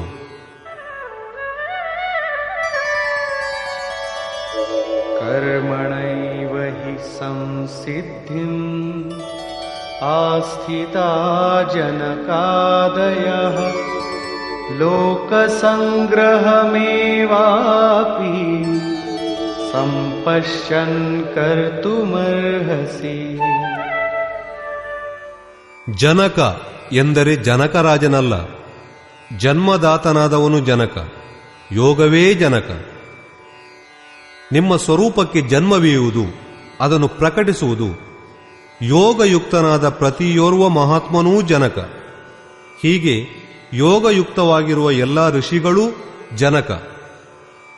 ಇತ್ಯಾದಿ ಜ್ಞಾನಿ ಜನರು ಇತ್ಯಾದಿ ಮಹಾತ್ಮರು ಕರ್ಮದ ಮೂಲಕವೇ ಪರಮಸಿದ್ಧಿಯನ್ನು ಪಡೆದರು. ಕರ್ಮಸಿದ್ಧಿ ಎಂದರೆ ಪರಮತತ್ವವಾದ ಪರಮಾತ್ಮನ ಪ್ರಾಪ್ತಿ. ಜನಕನೇ ಮುಂತಾಗಿ ಪೂರ್ವದಲ್ಲಿದ್ದ ಮಹರ್ಷಿಗಳು ಈ ಕಾರ್ಯಕ್ರಮದ ಮೂಲಕ ಯಜ್ಞದ ಪ್ರಕ್ರಿಯೆಯನ್ನು, ಈ ಕರ್ಮವನ್ನು ಮಾಡುತ್ತಾ ಸಂಸಿದ್ಧಿ ಪರಮಸಿದ್ಧಿಯನ್ನು ಪಡೆದರು. ಆದರೆ ಪಡೆದ ನಂತರ ಅವರು ಸಹ ಲೋಕ ಸಂಗ್ರಹವನ್ನು ಗಮನಿಸುತ್ತಾ ಕರ್ಮವನ್ನು ಮಾಡುವರು. ಲೋಕಹಿತವನ್ನು ಬಯಸುತ್ತಾ ಕರ್ಮವನ್ನು ಆಚರಿಸುವರು. ಆದ್ದರಿಂದ ನೀನೂ ಕೂಡ ಪ್ರಾಪ್ತಿಯ ನಂತರ ಲೋಕನಾಯಕನಾಗಲು ಕರ್ಮವನ್ನು ಮಾಡಲು ಯೋಗ್ಯನಾಗಿರುವೆ. ಏಕೆ?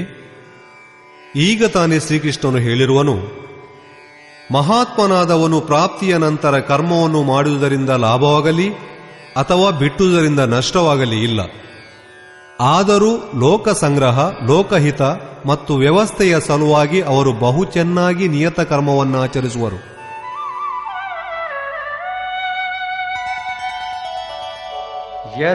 ಯದ್ಯದಾಚರತಿ ಶ್ರೇಷ್ಠಃ ತತ್ತದೇವೇತರೋ ಜನಃ ಸ ಯತ್ಪ್ರಮಾಣಂ ಕುರುತೆ ಲೋಕಸ್ತದನುವರ್ತತೆ. ಶ್ರೇಷ್ಠ ಪುರುಷನು ಯಾವ ಕರ್ಮಗಳನ್ನು ಆಚರಿಸುವನೋ ಇತರ ಜನರೂ ಅದನ್ನೇ ಅನುಸರಿಸುವರು. ಆ ಮಹಾಪುರುಷನು ಯಾವುದನ್ನು ಪ್ರಾಮಾಣೀಕರಿಸುವನೋ ಪ್ರಪಂಚವೂ ಸಹ ಅದನ್ನೇ ಅನುಕರಿಸುವುದು. ಮೊದಲು ಶ್ರೀಕೃಷ್ಣನು ಸ್ವರೂಪದಲ್ಲಿ ಸ್ಥಿತನಾಗಿದ್ದು ಆತ್ಮತೃಪ್ತನಾಗಿರುವ ಮಹಾಪುರುಷನ ಇರುವಿಕೆಯ ಮೇಲೆ ಬೆಳಕು ಬೀರಿ ಹೇಳುವನು. ಅಂಥವನು ಕರ್ಮ ಮಾಡುವುದರಿಂದ ಲಾಭವಾಗಿರಲಿ, ಕೈಬಿಟ್ಟುವುದರಿಂದ ಹಾನಿಯಾಗಿರಲಿ ಆತನಿಗಿಲ್ಲ. ಹಾಗಿದ್ದರೂ ಜನಕಾದಿಗಳು ಕರ್ಮದಲ್ಲಿ ಒಳ್ಳೆಯ ರೀತಿಯಿಂದ ಪ್ರವರ್ತಿಸುತ್ತಿದ್ದರು. ಅಲ್ಲಿ ಆ ಮಹಾಪುರುಷರೊಂದಿಗೆ ಶ್ರೀಕೃಷ್ಣನು ತನ್ನನ್ನು ಬಲು ನವಿರಾಗಿ ತುಲನೆ ಮಾಡಿಕೊಳ್ಳುವನು, ತಾನೂ ಓರ್ವ ಮಹಾಪುರುಷನೆಂದು.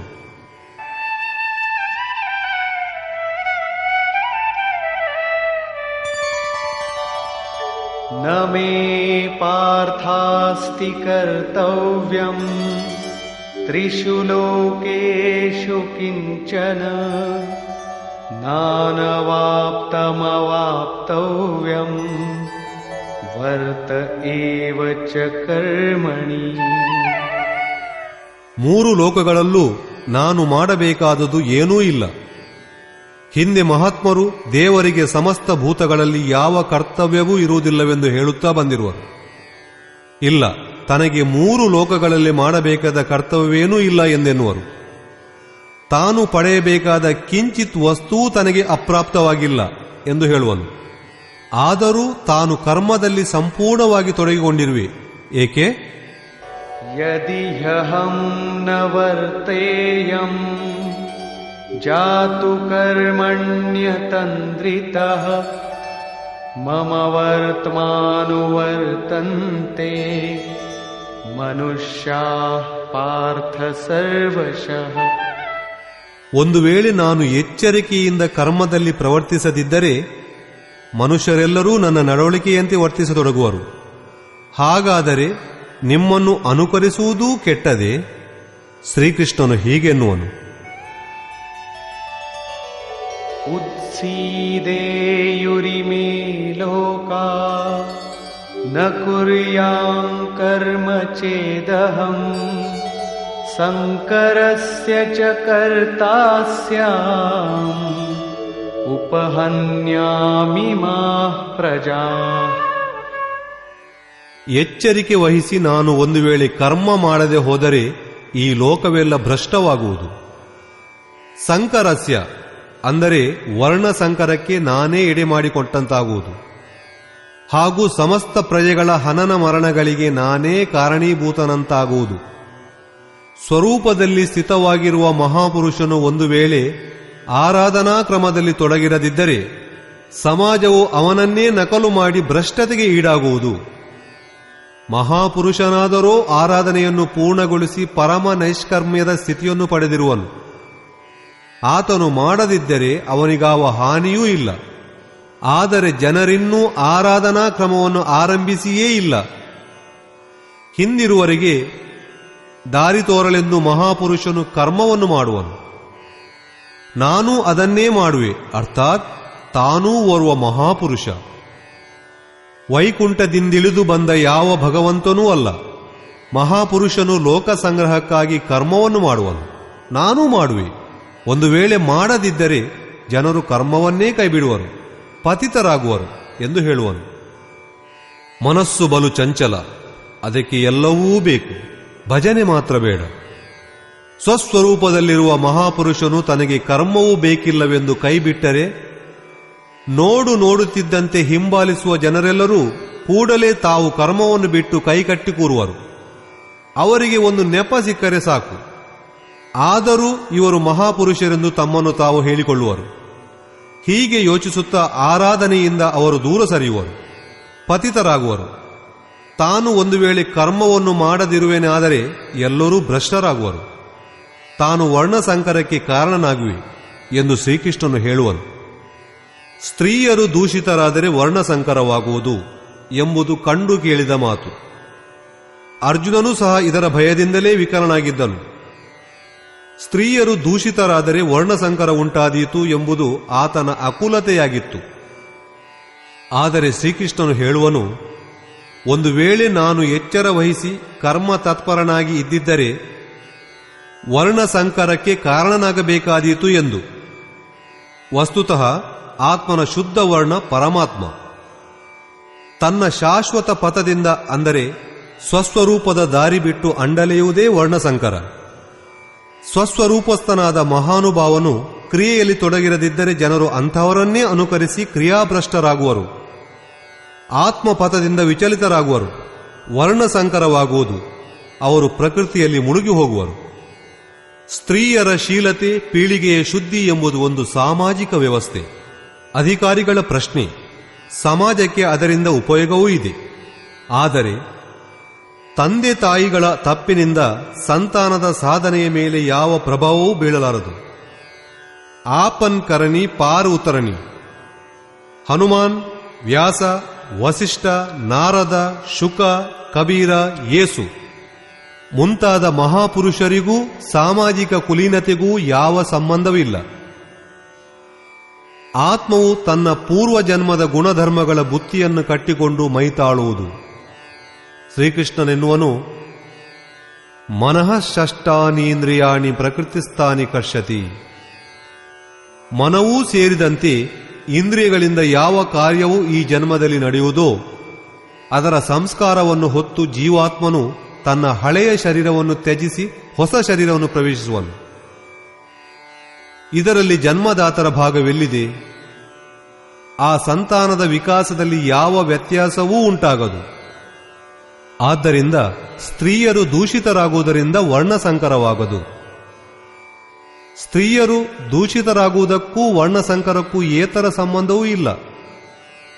ಶುದ್ಧ ಸ್ವರೂಪದ ಕಡೆಗೆ ಬೆನ್ನು ಮಾಡಿ ನಿಂತು ಪ್ರಕೃತಿಯಲ್ಲಿ ಚೆಲ್ಲಾಪಿಲ್ಲಿಯಾಗುವುದೇ ವರ್ಣಸಂಕರ.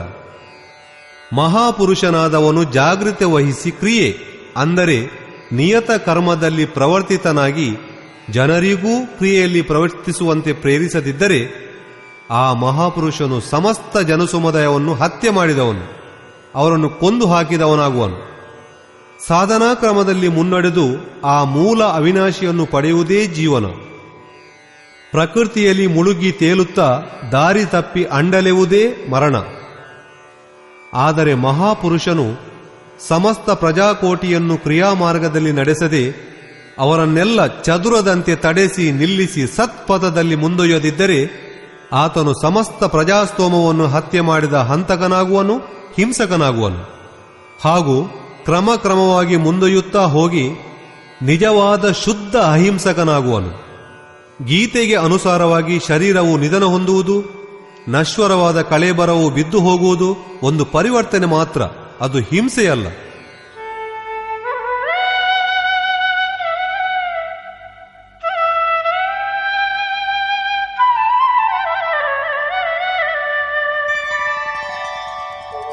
सक्ता कर्मण्य विद्वांसो यथा कुर्वन्ति भारत कुर्याद् विद्वांस्तथा सक्तः चिकीर्षुर्लोकसंग्रहम्.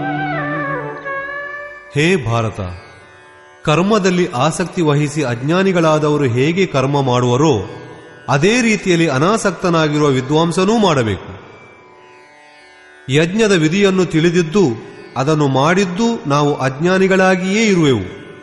ಜ್ಞಾನದ ಅರ್ಥ ಪ್ರತ್ಯಕ್ಷವಾದ ತಿಳಿವು ಲೇಷ ಮಾತ್ರವಾದರೂ ನಾವು ಕೊಂಕಿದರೆ, ಆರಾಧ್ಯವನ್ನು ಬೇರೆ ಮಾಡಿಟ್ಟರೆ ನಮ್ಮಲ್ಲಿನ್ನೂ ಅಜ್ಞಾನ ತುಂಬಿದೆಯೆಂದೇ ಅರ್ಥ.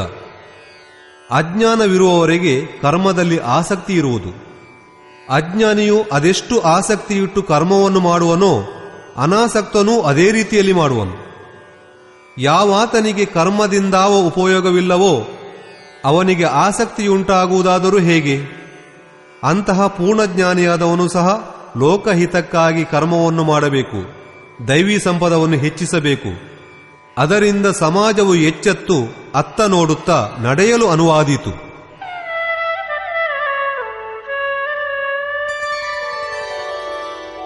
न बुद्धिभेदं जनयेद् अज्ञानां कर्मसंगिनां जोषयेत् सर्वकर्माणि विद्वान् युक्तः समाचरन्. ಜ್ಞಾನಿಗಳಾದವರು ಕರ್ಮಾಸಕ್ತಿಯುಳ್ಳ ಅಜ್ಞಾನಿಗಳ ಬುದ್ಧಿಯಲ್ಲಿ ಭ್ರಮೆ ಹುಟ್ಟುವಂತೆ ಮಾಡಬಾರದು. ಅಂದರೆ ಸ್ವಸ್ವರೂಪದಲ್ಲಿರುವ ಮಹಾತ್ಮರು ತಮ್ಮ ಯಾವುದೊಂದು ಆಚರಣೆಯಿಂದಲೂ ಹಿಂದೆ ಬರುವವರ ಮನದಲ್ಲಿ ಕರ್ಮದ ಬಗ್ಗೆ ಅಶ್ರದ್ಧೆ ಮೂಡದಂತೆ ಗಮನಿಸಬೇಕು. ಪರಮಾತ್ಮ ತತ್ವದಲ್ಲಿ ತಲ್ಲೀನನಾದವನು ಸಹ ತಾನು ಒಳ್ಳೆಯ ರೀತಿಯಿಂದ ಕರ್ಮವನ್ನು ಮಾಡುತ್ತಾ ಅನುಯಾಯಿಗಳಿಂದಲೂ ಹಿಂಬಾಲಕ ಮಾಡಿಸಬೇಕು.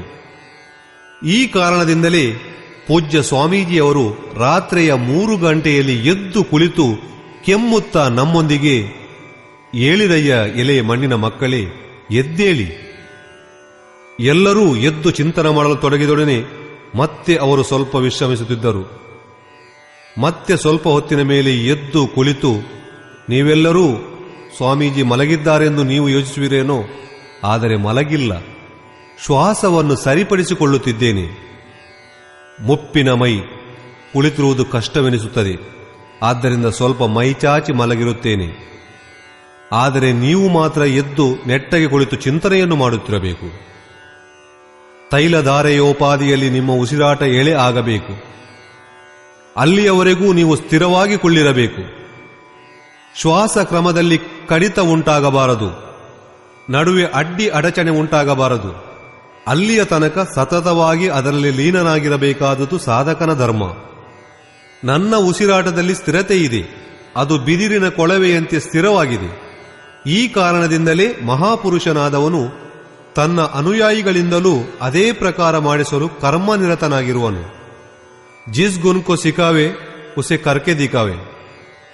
ಈ ರೀತಿ ಸ್ವಸ್ವರೂಪವನ್ನು ಹೊಂದಿರುವ ಮಹಾನುಭಾವನು ಸ್ವತಃ ತಾನು ಕರ್ಮವನ್ನಾಚರಿಸುತ್ತಾ ಸಾಧಕರನ್ನು ಸಹ ಆರಾಧನಾ ತತ್ಪರರನ್ನಾಗಿ ಮಾಡಬೇಕು. ಆದರೆ ಜ್ಞಾನಯೋಗಿಯಾಗಿರಲಿ ಅಥವಾ ಸಮರ್ಪಣ ಭಾವವುಳ್ಳ ನಿಷ್ಕಾಮ ಕರ್ಮಯೋಗಿಯಾಗಿರಲಿ, ಸಾಧಕನಾದವನಲ್ಲಿ ಸಾಧನೆಯ ಅಹಂಕಾರ ಮೂಡಬಾರದು. ಕರ್ಮವು ಏತರ ಮುಖಾಂತರ ಉಂಟಾಗುವುದು, ಅದು ಉಂಟಾಗಲು ಕಾರಣವೇನಿದೆ? ಈ ಬಗ್ಗೆ ಕೃಷ್ಣನು ಬೆಳಕು ಚೆಲ್ಲುವನು. ಪ್ರಕೃತೆ ಕ್ರಿಯಮಾಣಾನಿ ಗುಣೈಃ ಕರ್ಮಾಣಿ ಸರ್ವಶಃ ಅಹಂಕಾರ ವಿಮೂಢಾತ್ಮ ಕರ್ತಾಹಮಿತಿ ಮನ್ಯತೆ. ಆರಂಭದಿಂದ ಪೂರ್ತಿ ಪರ್ಯಂತ ಕರ್ಮ ಪ್ರಕೃತಿಯ ಗುಣಗಳ ಮೂಲಕ ಮಾಡಲ್ಪಡುತ್ತದೆ. ಅಹಂಕಾರದಿಂದ ವಿಶೇಷ ಮೂಢನಾದ ಪುರುಷನು ನಾನೇ ಕರ್ತ ಎಂದು ತಿಳಿದುಕೊಳ್ಳುವನು. ಆರಾಧನೆಯು ಪ್ರಕೃತಿಯ ಗುಣಗಳ ಮೂಲಕ ಆಗುವುದೆಂದು ಒಪ್ಪಿಕೊಳ್ಳುವುದು ಹೇಗೆ? ಅದನ್ನು ನೋಡಿದವರು ಯಾರು? ಇದಕ್ಕೆ ಅವರು ಅನ್ನುತ್ತಾರೆ, ತತ್ವವಿತ್ತು ಮಹಾಬಾಹೋ ಗುಣಕರ್ಮ ವಿಭಾಗಯೋಃ ಗುಣಾಗುಣೇಷು ವರ್ತಂತೆ ಇತಿ ಮತ್ವಾ ನ ಸಜ್ಜತೆ. ಹೇ ಮಹಾಬಾಹೋ, ಗುಣಕರ್ಮ ವಿಭಾಗವನ್ನು ತತ್ವವಿಧನಾದ ಪರಮತತ್ವ ಪರಮಾತ್ಮಾನುಭೂತಿ ಎಂದು ಮಹಾಪುರುಷರಾದವರು ಕಂಡುಕೊಂಡಿರುವರು ಮತ್ತು ಸಂಪೂರ್ಣ ಗುಣಗಳು ಗುಣಗಳಲ್ಲಿ ಪ್ರವರ್ತಿಸಿರುವು. ಹೀಗೆ ಭಾವಿಸಿ ಅವರು ಗುಣ ಹಾಗೂ ಅವುಗಳ ಕರ್ತೃತ್ವದ ಬಗೆಗೆ ಹೆಚ್ಚಾಗಿ ಆಸಕ್ತಿ ವಹಿಸ ಹೋಗುವುದಿಲ್ಲ. ಇಲ್ಲಿ ತತ್ವವೆಂಬುದರ ಅರ್ಥ ಪರಮತತ್ವ ಪರಮಾತ್ಮ ಎಂದು. ಪಂಚ ಅಥವಾ ಪಂಚವಿಂಶ ತತ್ವ ಜನರು ಭಾವಿಸಿರುವಂತಹ ತತ್ವಗಳಲ್ಲ. ಯೋಗೇಶ್ವರನಾದ ಶ್ರೀಕೃಷ್ಣನ ನುಡಿಯ ರೀತಿ ತತ್ವವೆಂಬುದು ಏಕಮಾತ್ರ ಪರಮಾತ್ಮ, ಬೇರಿನ್ನಾವ ತತ್ವಗಳೂ ಇಲ್ಲ. ಗುಣಗಳನ್ನು ಅತಿಕ್ರಮಿಸಿ ಪರಮತತ್ವ ಪರಮಾತ್ಮನಲ್ಲಿ ನೆಲೆಗೊಂಡ ಮಹಾಪುರುಷರು ಗುಣಗಳಿಗುಣಗುಣವಾಗಿ ಕರ್ಮ ವಿಭಜನೆಯನ್ನು ಕಂಡುಕೊಳ್ಳಬಲ್ಲರು.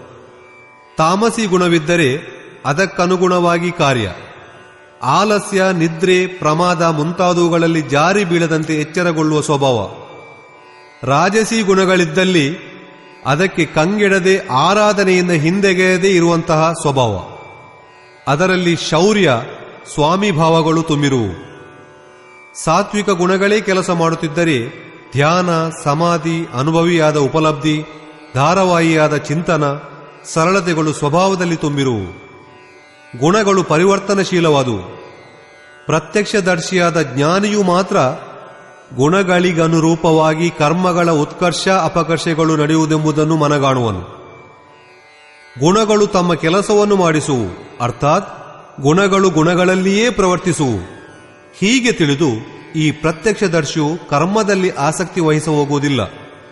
ಆದರೆ ಇನ್ನೂ ದಾರಿಹೋಕರಾಗಿಯೇ ಇರುವರು. ಗುಣಗಳನ್ನು ಅತಿಕ್ರಮಿಸಿಲ್ಲ. ಅವರು ಕರ್ಮದಲ್ಲಿ ಆಸಕ್ತರಾಗಿರಲೇಬೇಕಾಗುವುದು. ಆದ್ದರಿಂದ ಪ್ರಕೃತೇರ್ಗುಣ ಸಮೂಢಾಃ ಸಜ್ಜಂತೆ ಗುಣಕರ್ಮಸು ತಾನ ಕೃತ್ಸ್ನವಿದೋ ಮಂದಾನ್ ಕೃತ್ಸ್ನವಿನ್ನ ವಿಚಾಲಯೇತ್. ಪ್ರಾಕೃತಿಕ ಗುಣಗಳಲ್ಲಿ ಮೋಹಗೊಂಡವರು ಗುಣಕರ್ಮಗಳಲ್ಲಿ ನಿರ್ಮಲ ಗುಣಗಳ ಕಡೆ ಉನ್ನತಿಯನ್ನು ಕಾಣುತ್ತಾ ಅದರಲ್ಲಿ ಆಸಕ್ತರಾಗುವರು. ಅಂತಹ ಚೆನ್ನಾಗಿ ಅರಿಯದ ಮಂದರನ್ನು, ಶಿಥಿಲ ಪ್ರಯತ್ನವುಳ್ಳವರನ್ನು ಚೆನ್ನಾಗಿ ಅರಿತ ಜ್ಞಾನಿಯಾದವನು ಚಲಾಯಮಾನರನ್ನಾಗಿ ಮಾಡಬಾರದು. ಅವರ ಮುಖಭಂಗ ಮಾಡಿ ಹತೋತ್ಸಾಹಿಗಳನ್ನಾಗಿಯೂ ಮಾಡಬಾರದು. ಅವರಿಗೆ ಪ್ರೋತ್ಸಾಹ ನೀಡಬೇಕು. ಏಕೆಂದರೆ ಕರ್ಮವನ್ನು ಮಾಡಿಯೇ ಅವರು ಪರಮ ನೈಷ್ಕರ್ಮ್ಯದ ನೆಲೆಗಾಣಬೇಕು. ತಮ್ಮ ಶಕ್ತಿ ತಾವುನಿಂದ ನೆಲೆಯನ್ನು ಮನಗೊಂಡು ಕರ್ಮದಲ್ಲಿ ಪ್ರವೃತ್ತರಾಗಿರುವಂತಹ ಜ್ಞಾನ ಮಾರ್ಗಿಗಳಾದ ಸಾಧಕರು ಕರ್ಮಗಳನ್ನು ಗುಣಗಳನ್ನು ದೇಣಿಗೆ ಎಂದು ಭಾವಿಸಿ ತನ್ನನ್ನು ಕರ್ತನೆಂದು ಭಾವಿಸುವ ಅಹಂಕಾರಕ್ಕೆ ಎಡೆಮಾಡಿಕೊಡದೆ ನಿರ್ಮಲವಾದ ಗುಣಗಳನ್ನೂ ಪಡೆದು ಅದರಲ್ಲಿಯೂ ಆಸಕ್ತಿಯನ್ನು ಹೊಂದದಂತಿರಬೇಕು. ಆದರೆ ನಿಷ್ಕಾಮ ಕರ್ಮಯೋಗಿಯಾದವನು ಕರ್ಮ ಮತ್ತು ಗುಣಗಳ ವಿಶ್ಲೇಷಣೆಗೆ ಸಮಯವನ್ನು ನೀಡುವ ಅಗತ್ಯವಿರದು. ಆತನು ಸಮರ್ಪಣದೊಂದಿಗೆ ಕರ್ಮವನ್ನು ಮಾಡುತ್ತಾ ಹೋಗಬೇಕು. ಯಾವ ಗುಣಗಳು ನಮ್ಮಲ್ಲಿ ಬಂದು ಕರ್ಮ ಮಾಡುತ್ತಿವೆ ಎಂಬುದನ್ನು ಗಮನಿಸುವುದು ಇಷ್ಟನ ಹೊಣೆಗಾರಿಕೆಯಾಗುವುದು. ಗುಣಗಳಲ್ಲಿ ಪರಿವರ್ತನೆ, ಕಾಲಕಾಲಕ್ಕೆ ಕ್ರಮಕ್ರಮವಾಗಿ ಅವುಗಳ ಏಳಿಗೆ, ಇದೆಲ್ಲವೂ ಇಷ್ಟನ ದೇಣಿಗೆಗಳು. ಹಾಗೂ ಕರ್ಮವಾಗಲೂ ಸಹ ಅದರ ದೇಣಿಗೆಯೇ ಬೇಕೆಂದು ಭಾವಿಸಬೇಕು. ಇದರಿಂದ ಅವನಲ್ಲಿ ಕರ್ತೃತ್ವದ ಅಹಂಕಾರ ಅಥವಾ ಗುಣಗಳ ಬಗ್ಗೆ ಆಸಕ್ತಿ ತಲೆದೋರುವಂತಹ ಸಮಸ್ಯೆಗಳು ಕಾಡಲಾರವು. ಏಕೆಂದರೆ ಅನವರತವಾಗಿ ಅವನು ನಿರತನಾಗಿರುವನು. ಈ ಬಗೆಗೂ ಮತ್ತು ಯುದ್ಧದ ಸ್ವರೂಪದ ಬಗ್ಗೆಯೂ ತಿಳಿಸುತ್ತಾ ಶ್ರೀಕೃಷ್ಣನು ಹೇಳುವನು,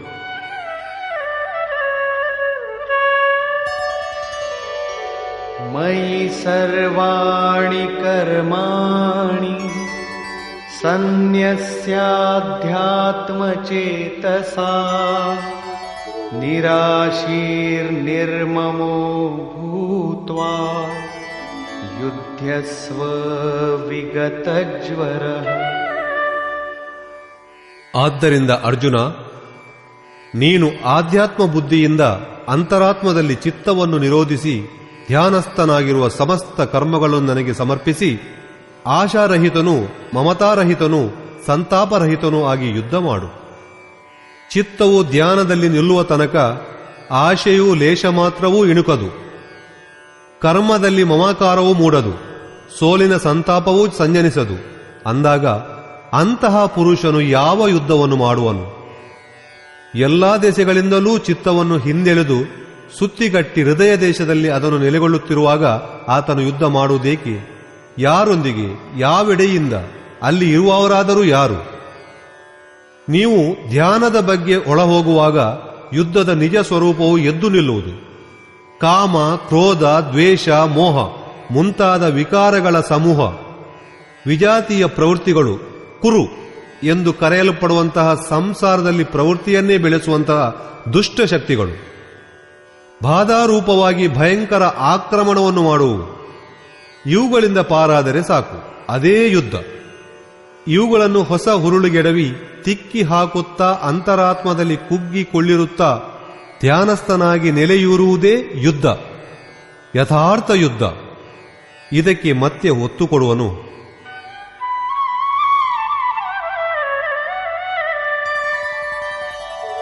ಯೇ ಮೇ ಮತಮಿದಂ ನಿತ್ಯಂ ಅನುತಿಷ್ಠಂತಿ ಮಾನವಾಃ ಶ್ರದ್ಧಾವಂತೋ ನ ಸೂಯಂತೋ ಮುಚ್ಯಂತೆ ತೇಪಿ ಕರ್ಮಭಿಃ. ಅರ್ಜುನ, ಯಾವಾತನು ದೋಷ ದೃಷ್ಟಿಯನ್ನು ಕಳೆದುಕೊಂಡು ಶ್ರದ್ಧಾ ಹಾಗೂ ಸಮರ್ಪಣ ಭಾವದಿಂದೊಡಗೂಡಿ ಸದಾ ನನ್ನಿ ಅಭಿಮತಾನುಸಾರವಾಗಿ ವರ್ತಿಸುವನೋ ಯುದ್ಧವಾಡು ಎಂಬುದಾಗಿ ಆ ಪುರುಷನು ಸಹ ಸಮಸ್ತ ಕರ್ಮಗಳಿಂದ ಬಿಡುಗಡೆ ಹೊಂದುವನು. ಯೋಗೇಶ್ವರನ ಈ ಆಶ್ವಾಸನೆ ಬರಿಯೊಬ್ಬ ಹಿಂದೂ, ಮುಸಲ್ಮಾನ, ಕ್ರೈಸ್ತನಿಗಾಗಲ್ಲ, ಇಡೀ ಮಾನವ ಜನಾಂಗಕ್ಕೆ ಯುದ್ಧವಾಡು ಎನ್ನುವುದು ಆತನ ಮತ. ಇದರಿಂದ ಯುದ್ಧವಾಡುವವರಿಗೆ ಈ ಮಾತು ಎಂದೆನಿಸುವುದು. ಅರ್ಜುನನೆದುರಿಗೆ ಸೌಭಾಗ್ಯದಿಂದ ವಿಶ್ವಯುದ್ಧದ ಒಂದು ಸನ್ನಿವೇಶ ಒದಗಿ ಬಂತು. ನಿಮ್ಮೆದುರಿಗೆ ಯಾವ ಯುದ್ಧ ಬಂದೊದಗಿದೆ? ನೀವು ಗೀತೆಗೇಕೆ ಜೋತು ಬಿದ್ದಿರುವಿರಿ? ಏಕೆಂದರೆ ಕರ್ಮಗಳಿಂದ ಬಿಡುಗಡೆ ಪಡೆಯುವ ಉಪಾಯ ಯುದ್ಧವಾಡುವವರಿಗೆ. ಆದರೆ ಹಾಗೇನಿಲ್ಲ. ವಸ್ತುತಃ ಇದು ಅಂತರ್ದೇಶದ ಹೋರಾಟ. ಕ್ಷೇತ್ರ ಕ್ಷೇತ್ರಜ್ಞ, ವಿದ್ಯೆ ಅವಿದ್ಯೆ, ಧರ್ಮಕ್ಷೇತ್ರ ಕುರುಕ್ಷೇತ್ರ, ಇವುಗಳ ಸಂಘರ್ಷ. ನೀವು ಧ್ಯಾನದಲ್ಲಿ ಚಿತ್ತವನ್ನು ತಡೆ ಹಿಡಿದಿಡುತ್ತಾ ಹೋದಂತೆಲ್ಲ ವಿಜಾತೀಯ ಪ್ರವೃತ್ತಿಗಳು ನಿಮ್ಮ ದಾರಿಯಲ್ಲಿ ಕಲ್ಲು ಮುಳ್ಳುಗಳನ್ನು ಹರಹಿ ಅಡ್ಡಿ ಮಾಡುತ್ತಾ ಹೋಗುವು, ಭಯಂಕರವಾಗಿ ಮುತ್ತಿಯಾಗುವು. ಅವುಗಳನ್ನು ಶಮನಗೊಳಿಸುತ್ತಾ ಚಿತ್ತವನ್ನು ತಡೆ ಹಿಡಿಯುವುದೇ ಯುದ್ಧ. ಯಾವಾತನು ದೋಷ ದೃಷ್ಟಿಯನ್ನು ದೂರವೆಸೆದು ಶ್ರದ್ಧೆಯಿಂದ ಈ ಯುದ್ಧಕ್ಕಿಳಿಯುವನೋ ಆತನು ಕರ್ಮ ಬಂಧನಗಳಿಂದಲೂ ಅವಾಗಮನಗಳಿಂದಲೂ ಬಹು ಸರಳವಾಗಿ ತಪ್ಪಿಸಿಕೊಳ್ಳುವನು. ಈ ಯುದ್ಧಕ್ಕೆ ಹಿಂದೆಗೆದು ನಿಲ್ಲುವವನು ಯಾವ ಗತಿ ಸೇರುವನು? ಈ ಬಗ್ಗೆ ಮುಂದೆ ಹೇಳುವನು. ಯೇ ತ್ವೇತದಭ್ಯಸೂಯಂತೋ ನಾನುತಿಷ್ಠಂತಿ ಮೇ ಮತಂ ಸರ್ವಜ್ಞಾನ ವಿಮೂಢಾಂಸ್ತಾನ್ ವಿದ್ಧಿ ನಷ್ಟಾನ ಚೇತಸಃ. ಯಾವಾತನು ದೋಷ ದೃಷ್ಟಿಯಿಂದ ಅಚೇತಸಃ ಮೋಹಾಂಧಕಾರದಲ್ಲಿ ಎಚ್ಚರ ತಪ್ಪಿ ಬಿದ್ದು ನನ್ನೀ ಮಾತುಗಳನ್ನು ಕಿವುಡುಗೊಳ್ಳುವನೋ, ಎಂದರೆ ಆಸೆ, ಮಮಕಾರ, ಸಂತಾಪರಹಿತನಾಗಿ ಸಮರ್ಪಣ ಭಾವದಿಂದ ಯುದ್ಧಕ್ಕಿಳಿಯದೇ ನಿಲ್ಲುವನೋ, ಸರ್ವಜ್ಞಾನ ವಿಮೂಢಾನ್, ಜ್ಞಾನ ಮಾರ್ಗವಾವುದೆಂಬುದನ್ನೇ ತಿಳಿಯದವನಾಗಿ ದಾರಿ ತಪ್ಪಿ ತೊಳಲುವನೋ ಅಂತವನು ಎಲ್ಲಾ ಒಳಿತುಗಳಿಂದ ದೂರಾಗಿ ನಶಿಸಿ ಹೋಗುವನೆಂದು ತಿಳಿ. ಹಾಗಾದರೆ ಇದೇ ಸರಿ ಅಂದ ಮೇಲೆ ಜನರು ಇದನ್ನೇಕೆ ಮಾಡುವುದಿಲ್ಲ? ಈ ಬಗ್ಗೆ ಹೇಳುವನು, ಸದೃಶಂ ಚೇಷ್ಟತೆ ಸ್ವಸ್ಯಾಃ ಪ್ರಕೃತೇರ್ಜ್ಞಾನವಾನಪಿ ಪ್ರಕೃತಿಂ ಯಾಂತಿ ಭೂತಾನಿ ನಿಗ್ರಹ ಕಿಂ ಕರಿಷ್ಯತಿ. ಸಮಸ್ತ ಪ್ರಾಣಿಗಳೂ ತಮ್ಮ ತಮ್ಮ ಪ್ರಕೃತಿಯನ್ನು ಪಡೆಯುವು. ತಮ್ಮ ಸ್ವಭಾವಕ್ಕೆ ಪರವಶರಾಗಿ ಕರ್ಮದಲ್ಲಿ ಭಾಗ ಹೊಂದುವರು. ಪ್ರತ್ಯಕ್ಷದರ್ಶಿಯಾದ ಜ್ಞಾನಿಯೂ ತನ್ನ ಪ್ರಕೃತಿಯನ್ನು ಅನುಸರಿಸಿ ಕೆಲಸ ಮಾಡುವನು. ಪ್ರಾಣಿಗಳೂ ತಮ್ಮ ಕರ್ಮಗಳಲ್ಲಿ ನಿರತರಾಗುವು. ಜ್ಞಾನಿಯು ತನ್ನ ಸ್ವರೂಪದಲ್ಲಿ ನಿರತವಾಗುವನು. ಯಾರಿಗೆ ಯಾವ ಪ್ರಕೃತಿಯ ಒತ್ತಡವಿರುವುದೋ ಅವನು ಅದರಂತೆ ವರ್ತಿಸುವನು. ಇದು ಸ್ವಯಂ ಸಿದ್ಧವಾದುದು. ಇದನ್ನು ಯಾರೇ ಆಗಲಿ ಹೇಗೆ ತಾನೇ ನಿರಾಕರಿಸಲಾದೀತು? ಈ ಕಾರಣದಿಂದಲೇ ನನ್ನ ಮತಾನುಸಾರವಾಗಿ ಎಲ್ಲರಿಗೂ ನಡೆಯಲಾಗದು. ಅದರಿಂದಲೇ ಸಮ್ಯಗಾಚರಣೆ ಅವರಿಂದ ನಡೆಯಲಾರದು. ಇದನ್ನೇ ಮತ್ತೂ ತುಷ್ಟೀಕರಿಸಿ ಮತ್ತೊಂದು ಕಾರಣವನ್ನು ಹೇಳುವನು. ಇಂದ್ರಿಯಸ್ಯೇಂದ್ರಿಯಸ್ಯಾರ್ಥೇ ರಾಗದ್ವೇಷೌ ವ್ಯವಸ್ಥಿತೌ ತಯೋರ್ನ ವಶಮಾಗಚ್ಚೇತ್ ತೌ ಹ್ಯಸ್ಯ ಪರಿಪಂಥಿನೌ. ಇಂದ್ರಿಯಗಳ ಸಲುವಾಗಿಯೇ ರಾಗದ್ವೇಷಗಳು ವ್ಯವಸ್ಥಿತವಾಗಿವೆ. ಇವೆರಡರ ಕೈಗೆ ಸಿಕ್ಕಕೂಡದು. ಏಕೆಂದರೆ ಒಳಿತಿನ ದಾರಿಯಲ್ಲಿ ಕರ್ಮಗಳಿಂದ ಬಿಡಿಸಿಕೊಳ್ಳುವ ಪ್ರಣಾಳಿಕೆಯಲ್ಲಿ ಈ ರಾಗ ದ್ವೇಷಗಳೆಂಬುದು ಅಜೇಯ ಶತ್ರುಗಳು. ಆರಾಧನೆಯನ್ನು ಅಪಹರಿಸಿಕೊಂಡೋವು. ಹೀಗೆ ಶತ್ರುವು ಒಳಗಿರುವಾಗ ಹೊರಗೆ ಯಾರೊಂದಿಗೆ ತಾನೇ ಯುದ್ಧವಾಡುವುದು? ಶತ್ರುಗಳಿರುವುದು ಇಂದ್ರಿಯ ಭೋಗಗಳ ಸಹವಾಸದಲ್ಲಿ, ಅಂತಃಕರಣದಲ್ಲಿ. ಆದ್ದರಿಂದ ಈ ಯುದ್ಧವು ಅಂತಃಕರಣಗಳ ಯುದ್ಧ. ಏಕೆಂದರೆ ಶರೀರವೇ ಒಂದು ಕ್ಷೇತ್ರ.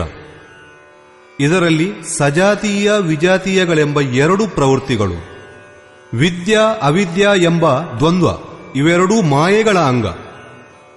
ಈ ಪ್ರವೃತ್ತಿಗಳನ್ನು ಮೀರಿ ನಿಲ್ಲುವುದು, ಸಜಾತಿಯ ಪ್ರವೃತ್ತಿಗಳನ್ನು ಸಾಧಿಸಿಕೊಂಡು ವಿಜಾತೀಯ ಪ್ರವೃತ್ತಿಗಳನ್ನು ತುಳಿದು ಹಾಕುವುದು, ಇದೇ ಯುದ್ಧ ವಿಜಾತೀಯವಾದುದು. ಕೊನೆಗೊಂಡಿತೆಂದರೆ ಸಜಾತೀಯವಾದುದನ್ನು ಉಪಯೋಗಿಸಿಕೊಳ್ಳುವುದೂ ಮುಗಿದು ಹೋದಂತೆ. ಸ್ವರೂಪದ ಸ್ಪರ್ಶವಾದರೆ ಸಾಕು, ಅದನ್ನು ಅದರ ಅಂತರಾಳದಲ್ಲಿ ವಿಲೀನಗೊಳಿಸುವುದು. ಈ ರೀತಿಯಾಗಿ ಪ್ರವೃತ್ತಿಗಳನ್ನು ಪಾರುಗಾಣುವುದೇ ಯುದ್ಧ. ಅದು ಧ್ಯಾನದಿಂದ ಮಾತ್ರ ಸಾಧ್ಯ. ರಾಗ ದ್ವೇಷಗಳನ್ನು ಹತ್ತಿಕ್ಕಲು ಸಮಯ ಹಿಡಿಯುವುದು. ಆದ್ದರಿಂದ ಬಹುಮಂದಿ ಸಾಧಕರು ತಮ್ಮ ಕ್ರಿಯೆಗಳನ್ನು ಕೈಬಿಟ್ಟು ಇದ್ದಕ್ಕಿದ್ದಂತೆ ಮಹಾಪುರುಷರ ನಕಲು ಮಾಡತೊಡಗುವರು. ಇದಕ್ಕೆ ಶ್ರೀಕೃಷ್ಣನು ಎಚ್ಚರಿಸಿ ಹೇಳುವನು,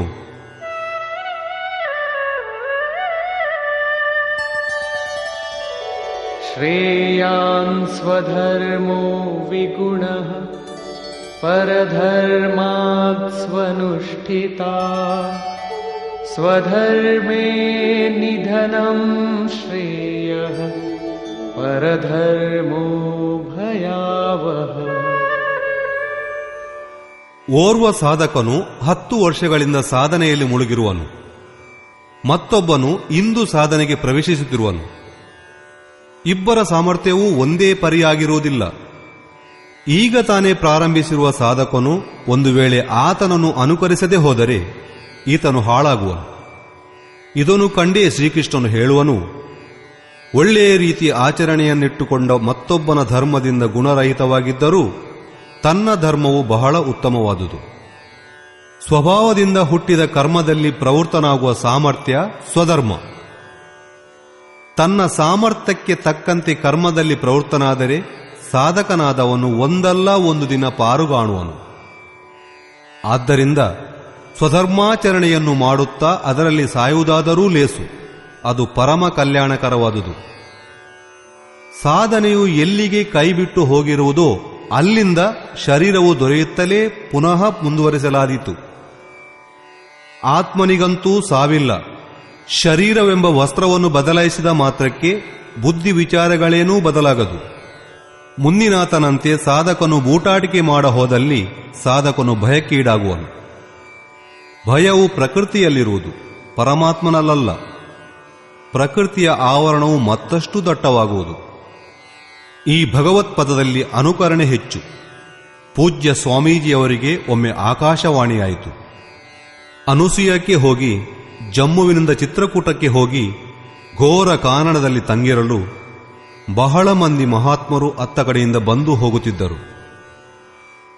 ಓರ್ವನು ನೋಡುವನು, ಪರಮಹಂಸಜಿ ಮಹಾಸ್ವಾಮಿಗಳು ದಿಗಂಬರರಾಗಿ ನಗ್ನರಾಗಿ ತಡಂಗ ನಿವಾಸ ಮಾಡುತ್ತಿರುವ ಅವರಿಗೆ ಸಮ್ಮಾನವಿರುವುದನ್ನು ಕಂಡು ತಾವೂ ತಮ್ಮ ಬಟ್ಟೆಗಳನ್ನು ಬಿಸುಟು ಕಡೆಗೆ ಕೌಪೀನವನ್ನು ಕಿತ್ತೊಗೆದು ದಂಡ ಕಮಂಡಲುಗಳನ್ನು ಮತ್ತೋರ್ವ ಸಾಧುವಿಗೆ ಕೊಟ್ಟು ತಾವೂ ದಿಗಂಬರರಾದರು. ಕೆಲವು ಕಾಲ ಕಳೆದ ನಂತರ ತಿರುಗಿ ಬಂದು ನೋಡಿದರೆ ಪರಮಹಂಸರು ಜನರೊಂದಿಗೆ ಮಾತುಕತೆಯನ್ನು ಇಟ್ಟುಕೊಂಡಿರುವರು, ಬೈಗುಳವನ್ನು ಬಿಟ್ಟಲ್ಲ. ಪೂಜ್ಯ ಸ್ವಾಮೀಜಿಯವರಿಗೆ ಭಕ್ತರ ಹಿತಾರ್ಥವಾಗಿ ಕೊಂಚ ಗದರಿಕೆಯನ್ನು ಹಾಕುವಂತೆ ಆದೇಶವಾಯಿತು. ಈ ದಾರಿಯಲ್ಲಿ ಹೋಗುವ ಪಥಿಕರನ್ನು ನೋಡಿಕೊಳ್ಳುವಂತೆ ಆಜ್ಞೆಯಾಯಿತು. ಸ್ವಾಮೀಜಿಯವರನ್ನೇ ಅನುಕರಿಸುತ್ತಿದ್ದ ಅವರೂ ತಾವೂ ಬಯ್ಯತೊಡಗಿದರು. ಆದರೆ ಬದಲಾಗಿ ಜನರು ಏನಾದರೊಂದು ಹೇಳಿಬಿಡುವರು. ಮಹಾತ್ಮರು ಹೇಳುತ್ತಿದ್ದರೂ ಇಲ್ಲಿ ಯಾರೂ ಮಾತಾಡುವುದಿಲ್ಲ, ಬರಿಯ ಜವಾಬನ್ನು ಮಾತ್ರ ಕೊಡುವರು. 1-2 ವರ್ಷಗಳು ಕಳೆದ ನಂತರ ಬಂದು ನೋಡಿದರೆ ಪರಮಹಂಸರು ಗದ್ದಿಗೆಯನ್ನೊರಗಿ ಕುಳಿತಿರುವರು. ಜನರು ಅವರಿಗೆ ಗಾಳಿ ಬೀಸುತ್ತಿರುವರು. ಚಾಮರಗಳು ಸುತ್ತಾಡುತ್ತಿವೆ. ಅವರು ಕಾಳಿನ ಒಂದು ಪಾಳು ಬಿದ್ದ ನೆಲದಿಂದ ಒಂದು ಪೀಠವನ್ನು ತರಿಸಿಕೊಂಡಿರುವರು. ಅದರ ಮೇಲೆ ಮೆತ್ತೆ ಹಾಸಿದೆ. ಈರುವರು ಅತ್ತಿತ್ತ ನಿಂತು ಚಾಮರವನ್ನು ಬೀಸಲು ಗೊತ್ತು ಮಾಡಿಕೊಂಡಿರುವರು. ಪ್ರತಿ ಸೋಮವಾರ ಜನರನ್ನು ಗುಂಪು ಸೇರುವಂತೆ ವ್ಯವಸ್ಥೆ ಮಾಡಿಕೊಂಡಿರುವರು. ಹುಡುಗ ಬೇಕಾದರೆ 50 ರೂಪಾಯಿ, ಹುಡುಗಿ ಬೇಕಾದರೆ 25 ರೂಪಾಯಿ. ಆದರೆ ಉಗುರೆ ಅಂತನ ಹೋಯಿನಿ ಬಾಹು, ಒಂದೇ ತಿಂಗಳಿನಲ್ಲಿ 5 ಪೈಸೆಗೂ ಬೆಲೆ ಬಾಳದಂತೆ ಅಲ್ಲಿಂದ ಕಾಲ್ತೆಗೆದರು. ಈ ಭಗತ್ ಪಂಥದಲ್ಲಿ ಅನುಕರಣೆ ಸಲ್ಲದು. ಸಾಧಕನು ಸ್ವಧರ್ಮವನ್ನೇ ಹಿಡಿದು ಸಾಧಿಸಬೇಕು. ಸ್ವಧರ್ಮವೇನು? 2ನೇ ಅಧ್ಯಾಯದಲ್ಲಿ ಶ್ರೀಕೃಷ್ಣನು ಸ್ವಧರ್ಮದ ಹೆಸರೆತ್ತಿರುವನು. ಸ್ವಧರ್ಮವನ್ನಾದರೂ ನೋಡಿಕೊಂಡು ನೀನು ಯುದ್ಧಕ್ಕೆ ಸನ್ನದ್ಧನಾಗಬೇಕು. ಕ್ಷತ್ರಿಯನಾದವನಿಗೆ ಇದಕ್ಕಿಂತ ಕಲ್ಯಾಣಕಾರಕ ಮಾರ್ಗ ಬೇರೊಂದಿಲ್ಲ. ಸ್ವಧರ್ಮದಲ್ಲಿ ಅರ್ಜುನನು ಕ್ಷತ್ರಿಯನೆನಿಸಿಕೊಂಡವನು. ಎಲೆ ಅರ್ಜುನ, ಬ್ರಾಹ್ಮಣನಾದವನಿಗೆ ವೇದೋಪದೇಶವು ಒಂದು ಕ್ಷುದ್ರ ಜಲಾಶಯದಂತೆ. ನೀನು ವೇದಗಳಿಗಿಂತಲೂ ಮೇಲೇಳು, ಬ್ರಾಹ್ಮಣನಾಗು, ಅರ್ಥಾತ್ ಸ್ವಧರ್ಮದಲ್ಲಿ ಪರಿವರ್ತನೆ ಸಾಧ್ಯವಾದೀತು. ಅಲ್ಲಿ ಪುನಃ ಹೇಳುವನು, ರಾಗದ್ವೇಷಗಳಿಗೆ ವಶನಾಗಬೇಕು, ಅವುಗಳನ್ನು ಕಡಿದು ಹಾಕು. ಸ್ವಧರ್ಮವು ಶ್ರೇಯಸ್ಕರವಾದುದು. ಅಂದರೆ ಅದರ ಆಶಯ ಓರ್ವ ಬ್ರಾಹ್ಮಣನನ್ನು ಅನುಕರಿಸಿ ಅವನಂತೆ ವೇಷಭೂಷಣವನ್ನು ತೊಡಬೇಕೆಂದಲ್ಲ. ಒಂದೇ ಕರ್ಮಪಥವನ್ನು ತಿಳಿದವರು 4 ಶ್ರೇಣಿಗಳಾಗಿ ಅದನ್ನು ವಿಂಗಡಿಸಿದರು: ನಿಕೃಷ್ಟ, ಮಧ್ಯಮ, ಉತ್ತಮ, ಅತ್ಯುತ್ತಮ ಎಂದು. ಈ ಶ್ರೇಣಿಯ ಸಾಧಕರನ್ನು ಕ್ರಮಶಃ ಶೂದ್ರ, ವೈಶ್ಯ, ಕ್ಷತ್ರಿಯ, ಬ್ರಾಹ್ಮಣ ಎಂದು ಸಂಜ್ಞೆಯಿತ್ತರು. ಶೂದ್ರ ಸಂಬಂಧವಾದ ಸಾಮರ್ಥ್ಯದಿಂದ ಕರ್ಮವೂ ಪ್ರಾರಂಭವಾಗುವುದು ಮತ್ತು ಸಾಧನಾ ಕ್ರಮದಲ್ಲಿ ಅದೇ ಸಾಧಕನು ಬ್ರಾಹ್ಮಣನಾಗುತ್ತಾ ಬರುವನು. ಇದಕ್ಕಿಂತಲೂ ಮುಂದೆ ಆತನು ಪರಮಾತ್ಮನನ್ನು ಪ್ರವೇಶಿಸುವಾಗ ನ ಬ್ರಾಹ್ಮಣೋ ನ ಕ್ಷತ್ರಿಯ ನ ವೈಶ್ಯೋ ನ ಶೂದ್ರ ಚಿದಾನಂದ ರೂಪ ಶಿವೋಹಂ ಶಿವೋಹಂ. ಆತನು ವರ್ಣಗಳಿಂದ ಮೇಲೇರುವನು. ಇದೇ ಮಾತನ್ನು ಶ್ರೀಕೃಷ್ಣನು ಸಹ ಹೇಳುವನು. ಚಾತುರ್ವಣ್ಯಂ ಮಯಾ ಸೃಷ್ಟಂ. 4 ವರ್ಣಗಳು ನನ್ನಿಂದಲೇ ಸೃಷ್ಟಿಸಲ್ಪಟ್ಟಿವೆ. ಅಂದರೆ ಜನ್ಮವನ್ನು ಆಧರಿಸಿಕೊಂಡು ಮನುಷ್ಯರನ್ನು ಹಂಚಿದನೇ? ಇಲ್ಲ. ಗುಣಕರ್ಮ ವಿಭಾಗಶಃ ಗುಣಗಳನ್ನು ಆಧಾರವಾಗಿಟ್ಟುಕೊಂಡು ಕರ್ಮಗಳನ್ನು ಹಂಚಿದನು. ಯಾವ ಕರ್ಮಗಳು? ಸಾಂಸಾರಿಕ ಕರ್ಮಗಳೇ? ಶ್ರೀಕೃಷ್ಣನು ಹೇಳುವನು, ಅಲ್ಲ. ಪ್ರಶ್ವಾಸದಲ್ಲಿ ಶ್ವಾಸದ ಹವನ, ಇಂದ್ರಿಯ ಸಂಯಮ ಇತ್ಯಾದಿ. ಅದರರ್ಥ ಯೋಗ ಸಾಧನ, ಆರಾಧನೆ. ಆರಾಧ್ಯ ದೇವನೆಡೆಗೆ ತಲುಪಿಸುವ ತನಕ ನಡೆಸುವ ವಿಧಿ ವಿಶೇಷಗಳೇ ಆರಾಧನೆ. ಈ ಆರಾಧನಾ ಕ್ರಮವನ್ನೇ ಅಥವಾ ಕರ್ಮವನ್ನೇ 4 ಭಾಗಗಳಾಗಿ ವಿಂಗಡಿಸಲಾಯಿತು. ಎಂತಹ ಕ್ಷಮತೆಯುಳ್ಳವನೋ ಅದಕ್ಕನುಸಾರವಾಗಿ ಪುರುಷನು ಆಯಾ ಶ್ರೇಣಿಯಿಂದ ಆರಾಧನೆಯನ್ನಾರಂಭಿಸಬೇಕು. ಇದೇ ಎಲ್ಲರಿಗೂ ಅವರವರ ಸ್ವಧರ್ಮ. ಆತನು ತನಗಿಂತ ಮುಂದಿನವರನ್ನು ಅನುಕರಿಸ ಹೋದರೆ ಭಯಕ್ಕೆ ತುತ್ತಾಗುವನು, ಸರ್ವತಾ ಹಾಳಾಗುವನು. ಏಕೆಂದರೆ ಇದರಲ್ಲಿ ಬೀಜದ ನಾಶವಾಗದು. ಆತನು ಪ್ರಕೃತಿಯ ಒತ್ತಡಕ್ಕೆ ಸಿಲುಕಿ ಭಯಾಕ್ರಾಂತನಾಗುವನು, ದೀನಹೀನನಾಗುವನು. ಮೊದಲ ತರಗತಿಯ ವಿದ್ಯಾರ್ಥಿ ಒಮ್ಮೆಲೆ ಸ್ನಾತಕ ತರಗತಿಯಲ್ಲಿ ಕುಳಿತರೆ ಆತನು ಸ್ನಾತಕನಾಗಲಾದೀತೇ. ಆತನು ಮೊದಲ ತರಗತಿಯ ವರ್ಣಮಾಲೆಯನ್ನು ಕಳೆದುಕೊಂಡು ವಂಚಿತನಾಗಬೇಕಾಗುವುದು. ಅರ್ಜುನನು ಪ್ರಶ್ನೆಯನ್ನು ಮುಂದಿಡುವನು, ಮನುಷ್ಯನು ತನ್ನ ಸ್ವಧರ್ಮದಲ್ಲಿ ಆಚರಣೆಯನ್ನು ಅದೇಕೆ ಇಟ್ಟುಕೊಳ್ಳುವುದಿಲ್ಲ? ಅರ್ಜುನ ಉವಾಚ.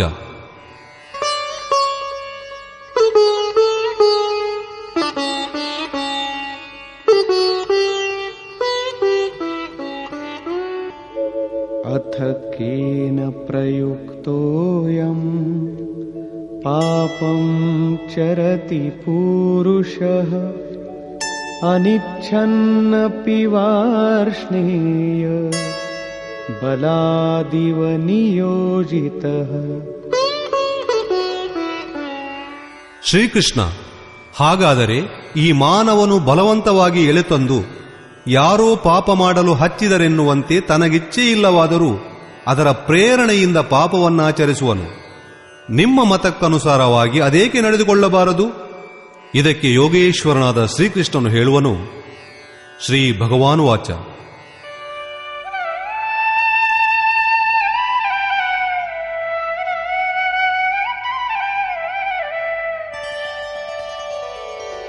ಕಾಮೈಷ ಕ್ರೋಧೈಷ ರಜೋ ಗುಣ ಸಮುದ್ಭವಃ ಮಹಾಶನೋ ಮಹಾಪಾಪ್ಮಾ ವಿದ್ಯೇನಮಿಹ ವೈರಿಣಂ.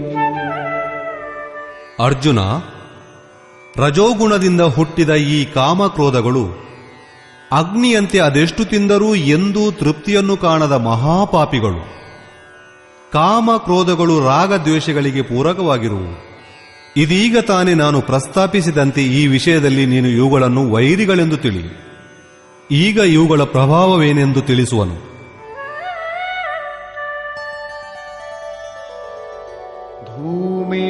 ಧೂಮೇನಾವ್ರಿಯತೆ ವನ್ನಿ ಯಥಾದರ್ಶೋ ಮಲೇನ ಚ ಯಥೋಲ್ಬೇನಾವೃತೋ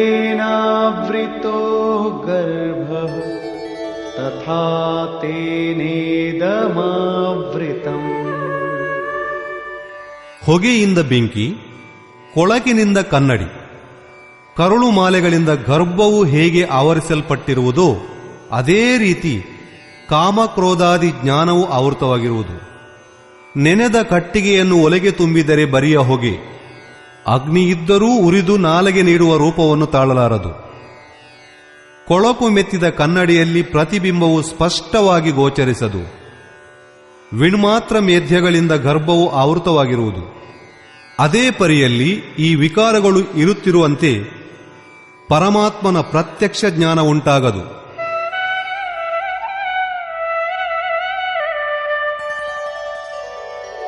ಆವೃತಂ ಜ್ಞಾನಮೇತೇನ ಜ್ಞಾನಿನೋ ನಿತ್ಯವೈರಿಣಾ ಕಾಮರೂಪೇಣ ಕೌಂತೇಯ ದುಷ್ಪೂರೇಣಾನಲೇನ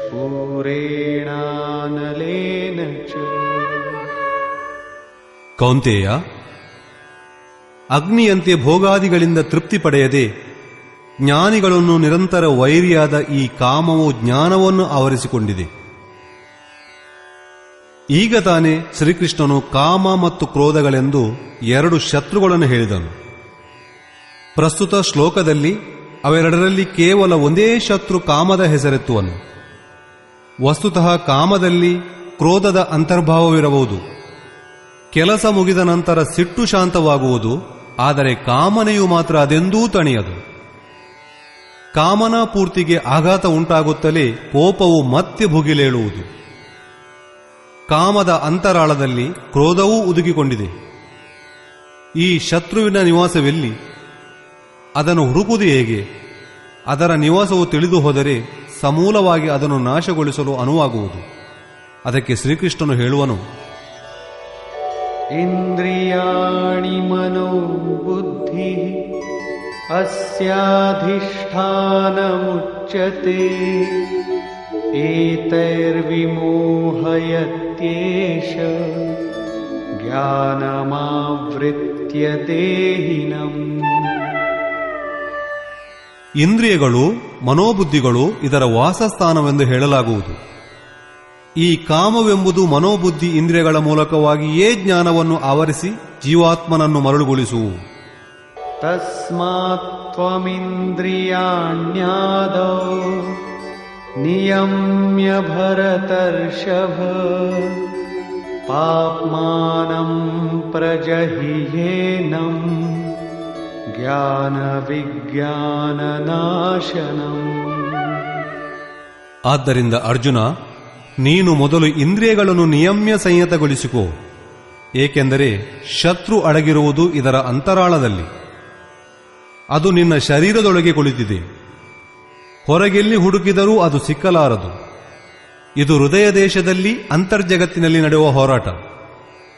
ಇಂದ್ರಿಯಗಳನ್ನು ತನ್ನ ಕೈವಶ ಮಾಡಿಕೊಂಡು ಜ್ಞಾನ ವಿಜ್ಞಾನಗಳನ್ನು ನಾಶ ಮಾಡುವಂತಹ ಈ ಕಾಮವೆಂಬ ಪಾಪಿಯನ್ನು ಮೊದಲು ಕೊಂದು ಹಾಕು. ಕಾಮವೆಂಬುದು ನೇರವಾಗಿ ನಿಮಗೆ ಕೈಗೆ ಸಿಗದು.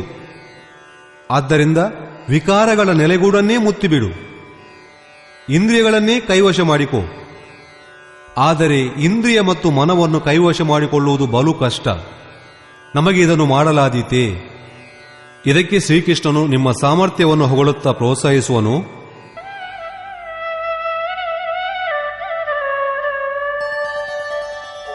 ಇಂದ್ರಿಯಾಣಿ ಪರಾಣ್ಯಾಹು ಇಂದ್ರಿಯೇಭ್ಯಃ ಪರಂ ಮನಃ ಮನಸಸ್ತು ಪರಾ ಬುದ್ಧಿಃ ಯೋ ಬುದ್ಧೇಃ ಪರತಸ್ತು ಸಹ. ಅರ್ಜುನ, ಈ ಶರೀರಕ್ಕಿಂತಲೂ ನೀನು ಇಂದ್ರಿಯಗಳನ್ನು ಹೊರತಾದುದು ಎಂದರೆ ಸೂಕ್ಷ್ಮ ಹಾಗೂ ಬಲಿಷ್ಠವಾದುದೆಂದು ತಿಳಿ. ಇಂದ್ರಿಯಗಳಿಗಿಂತಲೂ ಮನಸ್ಸು ಹೊರತಾದುದು, ಮನಸ್ಸಿಗಿಂತಲೂ ಬುದ್ಧಿಯು ಹೊರತಾದುದು, ಮತ್ತು ಆ ಬುದ್ಧಿಗಿಂತಲೂ ತೀರ ಹೊರತಾದವನು ನಿನ್ನ ಆತ್ಮ. ನೀನಿರುವುದು ಅಲ್ಲಿ. ಆದ್ದರಿಂದ ಇಂದ್ರಿಯ ಮನಸ್ಸು ಬುದ್ಧಿಗಳನ್ನು ತಡೆಹಿಡಿಯುವುದು ನಿನಗೇನೂ ಕಷ್ಟವಲ್ಲ. ಅದಕ್ಕಾಗಿ ನೀನು ತಕ್ಕಷ್ಟು ಸಮರ್ಥನಾಗಿರುವೆ.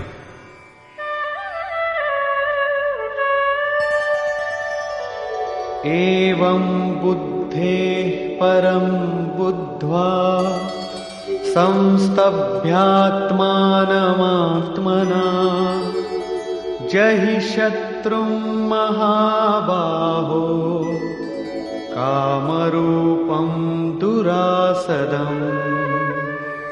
ಈ ರೀತಿ ಬುದ್ಧಿಗಿಂತ ಮಿಗಿಲಾದ ಸೂಕ್ಷ್ಮ ಹಾಗೂ ಬಲಿಷ್ಠವಾದ ನಿನ್ನ ಆತ್ಮವನ್ನು ತಿಳಿದು ಆತ್ಮಬಲವನ್ನು ಅರ್ಥ ಮಾಡಿಕೊಂಡು ಬುದ್ಧಿಯ ಮೂಲಕ ನಿನ್ನ ಮನವನ್ನು ವಶಕ್ಕೆ ತೆಗೆದುಕೊಂಡು, ಅರ್ಜುನ, ನೀನು ಕಾಮರೂಪಿಯಾದ ದುರ್ಜಯ ಶತ್ರುವನ್ನು ಕೊಂದು ಹಾಕು. ನಿನ್ನ ಶಕ್ತಿಯನ್ನರಿತು ಈ ಶತ್ರುವನ್ನು ಸಂಹರಿಸು. ಕಾಮವೆಂಬುದು ಒಂದು ಘೋರ ಶತ್ರು. ಅದು ಇಂದ್ರಿಯಗಳ ಮೂಲಕ ಈ ಆತ್ಮವನ್ನು ಮರಳುಗೊಳಿಸುವುದು. ಅಂದಾಗ ನಿನ್ನ ಶಕ್ತಿಯೂ ಎಂತಹದೆಂಬುದನ್ನು ತಿಳಿದು ಆತ್ಮವೆಂಬುದು ಬಲಿಷ್ಠವಾದುದೆಂಬುದನ್ನು ಅರ್ಥ ಮಾಡಿಕೊಂಡು ಕಾಮರೂಪಿಯಾದ ಶತ್ರುವನ್ನು ಕಡಿದು ಹಾಕು. ಅದು ಅಂತಃಶತ್ರು ಎಂಬುದನ್ನು ಹೇಳಲು ಸಹ ಬೇಕಿಲ್ಲ. ಯುದ್ಧವೂ ಸಹ ಆಂತರಿಕವಾದುದೇ. ನಿಷ್ಕರ್ಷೆ: ಬಹುಮಟ್ಟಿನ ಗೀತಾ ಪ್ರೇಮಿ ವ್ಯಾಖ್ಯಾನಕಾರರು ಈ ಅಧ್ಯಾಯಕ್ಕೆ ಕರ್ಮಯೋಗ ಎಂದು ಹೆಸರಿಸಿದ್ದಾರೆ. ಆದರೆ ಇದು ಯುಕ್ತವೆನಿಸದು. 2ನೇ ಅಧ್ಯಾಯದಲ್ಲಿ ಯೋಗೇಶ್ವರನು ಕರ್ಮವೆಂಬ ಹೆಸರೆತ್ತಿರುವನು. ಆತನು ಕರ್ಮದ ಮಹತ್ವವನ್ನು ಪ್ರತಿಪಾದಿಸಿ ಅದರಲ್ಲಿ ಕರ್ಮ ಜಿಜ್ಞಾಸೆಯನ್ನು ಎಚ್ಚರಿಸಿರುವನು ಮತ್ತು ಈ ಅಧ್ಯಾಯದಲ್ಲಿ ಕರ್ಮವೆಂದರೇನೆಂಬುದನ್ನು ವಿವರಿಸಿರುವನು. ಯಜ್ಞ ಪ್ರಕ್ರಿಯೆಯೇ ಕರ್ಮ. ಇದೊಂದು ನಿರ್ಧಾರಿತವಾದ ದಿಶೆ ಎಂಬುದು ತಿಳಿದದ್ದೇ. ಇದಕ್ಕೆ ಅತಿರಿಕ್ತವಾಗಿ ಏನೇ ಮಾಡಲಿ ಅದು ಈ ಲೋಕದ ಬಂಧನವೇ ಸರಿ. ಶ್ರೀಕೃಷ್ಣನು ಹೇಳುವ ಕರ್ಮ ಮೋಕ್ಷಸೇ ಶುಭಾತ್, ಸಂಸಾರ ಬಂಧನದಿಂದ ಬಿಡುಗಡೆ ಮಾಡಿಸುವುದು ಕರ್ಮ. ಶ್ರೀಕೃಷ್ಣನು ಯಜ್ಞದ ಉತ್ಪತ್ತಿಯನ್ನು ಹೇಳುವನು. ಅದು ನಮಗೆ ಕೊಡುವುದೇನು, ಅದರ ವೈಶಿಷ್ಟ್ಯಗಳೇನು ಎಂಬುದನ್ನೆಲ್ಲ ಚಿತ್ರಿಸಿರುವನು. ಅದನ್ನು ಮಾಡುವಂತೆ ಒತ್ತೈಸುವನು. ಈ ಯಜ್ಞದ ಪ್ರಕ್ರಿಯೆಯೇ ಕರ್ಮ ಎಂದು ಆತನೆಂದನು. ಅದನ್ನು ಮಾಡದವನು ಪಾಪಾತ್ಮ, ಆಲಸಿ, ಆತನ ಬಾಳುವೆ ವ್ಯರ್ಥ ಎಂದನು. ಪುರಾತನ ಕಾಲದ ಮಹರ್ಷಿಗಳೂ ಸಹ ಈ ಯಜ್ಞವೆಂಬುದನ್ನು ಮಾಡಿ ಪರಮ ನಿಷ್ಕರ್ಮ್ಯ ಸಿದ್ಧಿಯನ್ನು ಪಡೆದರು. ಅವರು ಆತ್ಮತೃಪ್ತರು, ಅವರಿಗೆ ಕರ್ಮದ ಅವಶ್ಯಕತೆಯೇನಿಲ್ಲ. ಆದರೂ ಲೋಕ ಸಂಗ್ರಹಕ್ಕಾಗಿ ಜನಸಾಮಾನ್ಯಕ್ಕೆ ಮೇಲ್ಪಂಕ್ತಿಯನ್ನು ಹಾಕಿಕೊಡಲು ಅವರು ಈ ಕರ್ಮದಲ್ಲಿ ಬಹಳ ಒಳ್ಳೆಯ ರೀತಿಯಲ್ಲಿ ನಿರತರಾಗುತ್ತಿದ್ದರು. ಆ ಮಹಾಪುರುಷರೊಂದಿಗೆ ಶ್ರೀಕೃಷ್ಣನು ತನ್ನನ್ನು ತುಲನೆ ಮಾಡಿಕೊಂಡನು. ತಾನು ಯಾವ ಕರ್ಮವನ್ನೂ ಮಾಡಬೇಕಾದಿಲ್ಲವಂತೆ. ಆದರೂ ತನ್ನ ಅನುಗಾಮಿಗಳ ಹಿತಾರ್ಥವಾಗಿ ತಾನು ಕರ್ಮನಿರತನಾಗಿರುವನಂತೆ. ಶ್ರೀಕೃಷ್ಣನು ತಾನು ಓರ್ವ ಯೋಗಿ ಎಂದು ಸ್ಪಷ್ಟವಾಗಿ ಪರಿಚಯವಿತ್ತಿರುವನು. ಆತನು ಕರ್ಮ ಪ್ರವೃತ್ತರಾದ ಸಾಧಕರನ್ನು ಕರ್ಮವನ್ನು ಚಲಾಯಮಾನ ಮಾಡದಿರುವಂತೆ ಹೇಳುವನು. ಏಕೆಂದರೆ ಕರ್ಮವನ್ನು ಮಾಡಿಯೇ ಸಾಧಕನು ಆ ಸ್ಥಿತಿಯನ್ನು ಮುಟ್ಟಬೇಕು. ಹಾಗೆ ಮಾಡದಿದ್ದರೆ ಅವರು ನಶಿಸಿ ಹೋಗುವರು. ಈ ಕರ್ಮದ ಸಲುವಾಗಿ ಧ್ಯಾನಸ್ಥವಾಗಿದ್ದುಕೊಂಡು ಯುದ್ಧವನ್ನು ಮಾಡಬೇಕಾಗುವುದು. ಆ ಕಣ್ಣುಗಳು ಮುಚ್ಚಿದ್ದು, ಇಂದ್ರಿಯಗಳೆಲ್ಲವೂ ಕುಸಿದು ಕಂಗಾಲಾಗಿದ್ದರೆ, ಚಿತ್ತವು ನಿರುದ್ಧವಾಗಿದ್ದರೆ ಯುದ್ಧವೆಂತದು? ಆ ಸಮಯದಲ್ಲಿ ಕಾಮ ಕ್ರೋಧಗಳು, ರಾಗದ್ವೇಷಗಳು ಅಡಚಣೆಯುಂಟು ಮಾಡುವು. ಈ ವಿಜಾತಿಯ ಪ್ರವೃತ್ತಿಗಳನ್ನು ಜರಡಿಯಾಡುತ್ತಾ ಧ್ಯಾನಸ್ಥನಾಗುವುದೇ ಯುದ್ಧ. ವಸ್ತುತಃ ಧ್ಯಾನದಲ್ಲಿಯೇ ಯುದ್ಧವಿದೆ. ಇದೇ ಈ ಅಧ್ಯಾಯದ ಸಾರಾಂಶ. ಇದರಲ್ಲಿ ಕರ್ಮವನ್ನು ಹೇಳಲಿಲ್ಲ, ಯಜ್ಞವನ್ನು ಹೇಳಲಿಲ್ಲ. ಯಜ್ಞವು ಅರ್ಥವಾದರೆ ಕರ್ಮವೂ ಅರ್ಥವಾದಂತೆಯೇ. ಇನ್ನೂ ಕರ್ಮವೆಂದರೇನೆಂದು ತಿಳಿ ಹೇಳಲೇ ಇಲ್ಲ. ಈ ಅಧ್ಯಾಯದಲ್ಲಿ ಸ್ಥಿತಪ್ರಜ್ಞ ಮಹಾಪುರುಷನ ಪ್ರಶಿಕ್ಷಣಾತ್ಮಕವಾದ ಒಂದು ಪಾರ್ಶ್ವವನ್ನು ಒತ್ತೈಸಿ ಹೇಳಲಾಗಿದೆ. ಇದೆಲ್ಲವೂ ಗುರುಜನಗಳಿಗೆ ಒಂದು ನಿರ್ದೇಶ. ಅವರು ಮಾಡದಿದ್ದರೂ ಅವರಿಗೆ ಅದರಿಂದ ಯಾವ ಹಾನಿ ಇಲ್ಲ, ಅಥವಾ ಹೀಗೆ ಮಾಡುವುದರಿಂದ ಅವರಿಗಾವ ಲಾಭವೂ ಇಲ್ಲ. ಆದರೆ ಯಾವ ಸಾಧಕರಿಗೆ ಪರಮಗತಿ ಬೇಕೋ ಅವರಿಗೆ ವಿಶೇಷವಾಗಿ ಏನೊಂದನ್ನೂ ಹೇಳಲೇ ಇಲ್ಲ. ಅಂದ ಮೇಲೆ ಇದು ಕರ್ಮಯೋಗ ಹೇಗೆ ತಾನೇ ಆದೀತು? ಕರ್ಮದ ಸ್ವರೂಪವೂ ಸ್ಪಷ್ಟವಿಲ್ಲ. ಅಸ್ಪಷ್ಟವಾಗಿದ್ದರೆ ಅದನ್ನೇ ಮಾಡಬಹುದಿತ್ತು. ಯಜ್ಞದ ಪ್ರಕ್ರಿಯೆಯೇ ಕರ್ಮ. ಇಲ್ಲಿಯ ತನಕ ಅವನು ಹೇಳಿರುವುದಿಷ್ಟೇ, ಯಜ್ಞವನ್ನು ಹೇಳಲೇ ಇಲ್ಲ. ಕರ್ಮದ ಸ್ವರೂಪವಾದರೂ ಎಲ್ಲಿ ಸ್ಪಷ್ಟವಾಗಿದೆ? ಅಂದ ಹಾಗೆ ಯುದ್ಧದ ಯಥಾರ್ಥ ಚಿತ್ರಣವೊಂದು ಗೀತೆಯ ಈ ಅಧ್ಯಾಯದಲ್ಲಿ ಕಂಡುಬಂದಿದೆ. ಸಂಪೂರ್ಣ ಗೀತೆಯ ಮೇಲೆ ದೃಷ್ಟಿ ಹಾಯಿಸಿದಾಗ 2ನೇ ಅಧ್ಯಾಯದಲ್ಲಿ ಶರೀರವು ನಾಶವಂತಾದುದು, ಆದ್ದರಿಂದ ಯುದ್ಧ ಮಾಡು ಎಂದಿರುವನು. ಗೀತೆಯಲ್ಲಿ ಯುದ್ಧಕ್ಕೆ ಇದೊಂದೇ ಗಟ್ಟಿಯಾದ ಕಾರಣ ಎಂದು ಹೇಳಿದೆ. ಮುಂದೆ ಜ್ಞಾನಯೋಗದ ಸಂದರ್ಭದಲ್ಲಿ ಕ್ಷತ್ರಿಯನಿಗೆ ಯುದ್ಧವೊಂದೇ ಒಳಿತನುಂಟು ಮಾಡುವ ಸಾಧನ ಎಂದು ಹೇಳಿದೆ. ಹಾಗೂ ಅಲ್ಲಿ ಈ ಬುದ್ಧಿಯನ್ನು ನಿಮಗೆ ಜ್ಞಾನಯೋಗದ ಬಗ್ಗೆ ಹೇಳಲಾಗಿದೆ ಎಂದು ಹೇಳಿರುವನು. ಯಾವ ಬುದ್ಧಿ? ಸೋಲು ಗೆಲುವೆರಡೂ ನಿನಗೆ ಲಾಭವನ್ನೇ ತರುವು ಎಂದು ಭಾವಿಸಿ ಯುದ್ಧ ಮಾಡು. ಮತ್ತೆ 4ನೇ ಅಧ್ಯಾಯದಲ್ಲಿ ಯೋಗದಲ್ಲಿ ನೆಲೆಯೂರಿ ನಿಂತು ಹೃದಯದಲ್ಲಿ ಹೆಪ್ಪುಗಟ್ಟಿದ ನಿನ್ನೀ ಸಂಶಯವನ್ನು ಜ್ಞಾನ ರೂಪವೆಂಬ ಖಡ್ಗದಿಂದ ತುಂಡು ಮಾಡು. ಈ ಖಡ್ಗ ಯೋಗದಲ್ಲಿದೆ. 5ನೇ ಅಧ್ಯಾಯದಿಂದ 10ನೇ ಅಧ್ಯಾಯದವರೆಗೆ ಯುದ್ಧದ ಚರ್ಚೆಯೇ ಇಲ್ಲ. 11ನೇ ಅಧ್ಯಾಯದಲ್ಲಿ ಈ ಶತ್ರುಗಳೆಲ್ಲರೂ ಈ ಮೊದಲೇ ನನ್ನಿಂದ ಹತರಾಗಿರುವರು ಎಂದಷ್ಟೇ ಹೇಳಿರುವನು. ನೀನು ಕೇವಲ ನಿಮಿತ್ತ ಮಾತ್ರನಾಗಿ ನಿಂದರೆ ಸಾಕು, ನಿನಗೆ ಯಶಸ್ಸು ಲಭಿಸುವುದು. ಈ ಶತ್ರುಗಳು ನಿನ್ನ ಹೊರತಾಗಿಯೂ ಹತರಾಗಿರುವವರು.